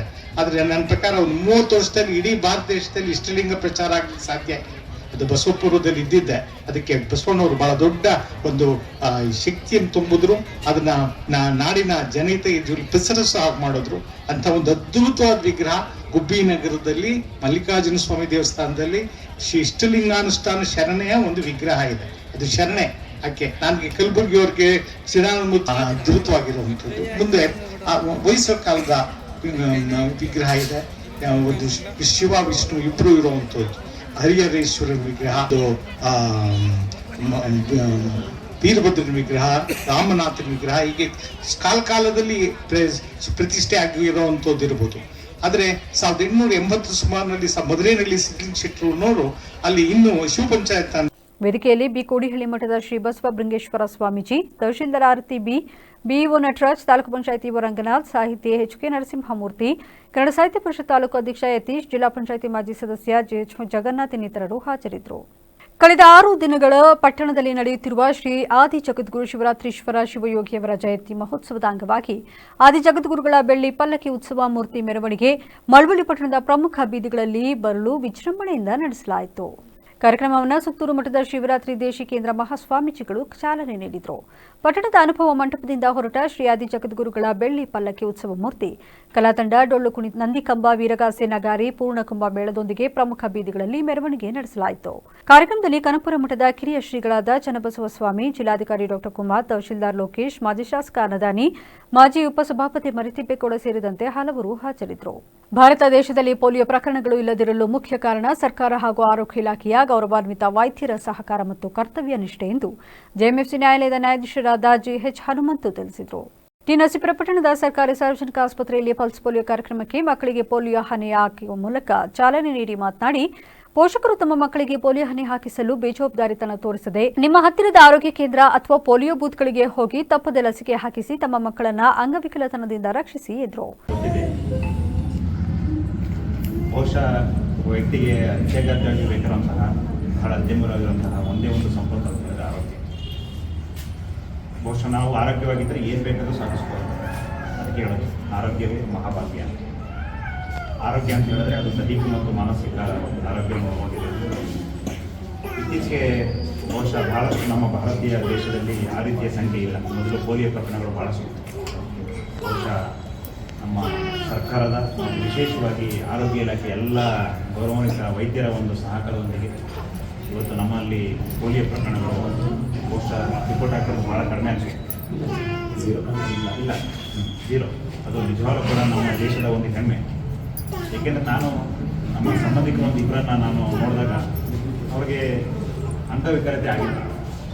ನಾನೇ ತಿಳ್ಕೊಂಡಿದ್ದೆ ಅಂತ ಹೇಳಿದ್ರೆ ಬಹುಶಃ ಬೈ ಬರ್ತ್ ಆಗಿದೆ ಅಂತ ತಿಳ್ಕೊಂಡಾಗ ಅವ್ರು ಹೇಳಿದ್ದು ಪೋಲಿಯೋ ಪ್ರಕರಣದಿಂದ ಆಯಿತು. ಬಹುಶಃ ನಾವೇನಾದರೂ ಒಂದು ಸ್ವಲ್ಪ ಎಡುವುದ್ರೆ ಅಂದರೆ. ಈ ಸಂದರ್ಭದಲ್ಲಿ ಕಿರಿಯ ನ್ಯಾಯಾಧೀಶರಾದ ಎಚ್ಆರ್ ಸತೀಶ್, ವಕೀಲರ ಸಂಘದ ತಾಲೂಕು ಅಧ್ಯಕ್ಷ ತೊಟ್ಟವಾಡಿ ಮಹದೇವಸ್ವಾಮಿ, ತಾಲೂಕು ಆರೋಗ್ಯಾಧಿಕಾರಿ ಡಾ ರವಿಕುಮಾರ್, ಆಸ್ಪತ್ರೆ ಆಡಳಿತ ವೈದ್ಯಾಧಿಕಾರಿ ಡಾ ಅಭಿಲಾಷ್, ವಾಟಾಳು ರಾಜಣ್ಣ, ಕೋಟ್ ಮಾದಪ್ಪ ಸೇರಿದಂತೆ ಆಸ್ಪತ್ರೆ ಇತರೆ ವೈದ್ಯರು, ಶುಶ್ರೂಷಕಿಯರು, ಸಿಬ್ಬಂದಿ ವರ್ಗ ಹಾಜರಿದ್ದರು. ಈಗ ಮತ್ತೊಮ್ಮೆ ಹೆಡ್ಲೈನ್ಸ್. ರಾಜ್ಯಾದ್ಯಂತ ಪಲ್ಸ್ ಪೋಲಿಯೋ ಅಭಿಯಾನ. ಬೆಂಗಳೂರಿನಲ್ಲಿ ಡಿಸಿಎಂ ಡಿಕೆಶಿಯಿಂದ ಚಾಲನೆ. ಮಕ್ಕಳಿಗೆ ಲಸಿಕೆ ಹಾಕುವ ಮೂಲಕ ಅಭಿಯಾನಕ್ಕೆ ಬೆಂಬಲ. ಜಿಲ್ಲೆಗೆ ಲಗ್ಗೆ ಹಾಕಲು ಕಾಂಗ್ರೆಸ್ ಸಂಚು. ಯಾವುದೇ ಅಭಿವೃದ್ಧಿ ಮಾಡಿದ ಸರ್ಕಾರದ ಬಗ್ಗೆ ಏನೂ ಹೇಳಲ್ಲ. ಸರ್ಕಾರಕ್ಕೆ ಶಾಸಕರಿಗೆ ತಿರುಗೇಟು ಕೊಟ್ಟ ಎಚ್ಡಿಕೆ. ಕಾಫಿ ಬೀಜ ಕಳ್ಳತನ, ಕಳ್ಳನನ್ನ ಮಾಲಿನ ಸಮೇತ ಹಿಡಿದ ಗ್ರಾಮಸ್ಥರು. ಪ್ರಕರಣ ದಾಖಲಿಸಿ ತನಿಖೆ ನಡೆಸಿದ ಪೊಲೀಸರು. ಸಕಲೇಶ್ಪುರಕ್ಕೆ ಇನ್ಫೋಸಿಸ್ ಮುಖ್ಯಸ್ಥೆ ಸುಧಾಮೂರ್ತಿ ಭೇಟಿ. ಸಕಲೇಶ್ವರ ಸ್ವಾಮಿ ದೇವಾಲಯಕ್ಕೆ ವಿಶೇಷ ಪೂಜೆ ಸಲ್ಲಿಕೆ. ಒಳಾಂಗಣ ಕ್ರೀಡಾಂಗಣಕ್ಕೆ ಅನುದಾನದ ಭರವಸೆ. ಇದಾಗಿದ್ದು ಇಲ್ಲಿವರೆಗಿನ ನ್ಯೂಸ್ ಅಪ್ಡೇಟ್ಸ್. ನಿರಂತರ ಸುದ್ದಿಗಾಗಿ ನೋಡ್ತಾ ಇರಿ ವಿವಿಸಿ ನ್ಯೂಸ್. ಇದು ಜನರ ಧ್ವನಿ. ಸತ್ಯದ ಕಡೆ ನಮ್ಮ ನಡೆ.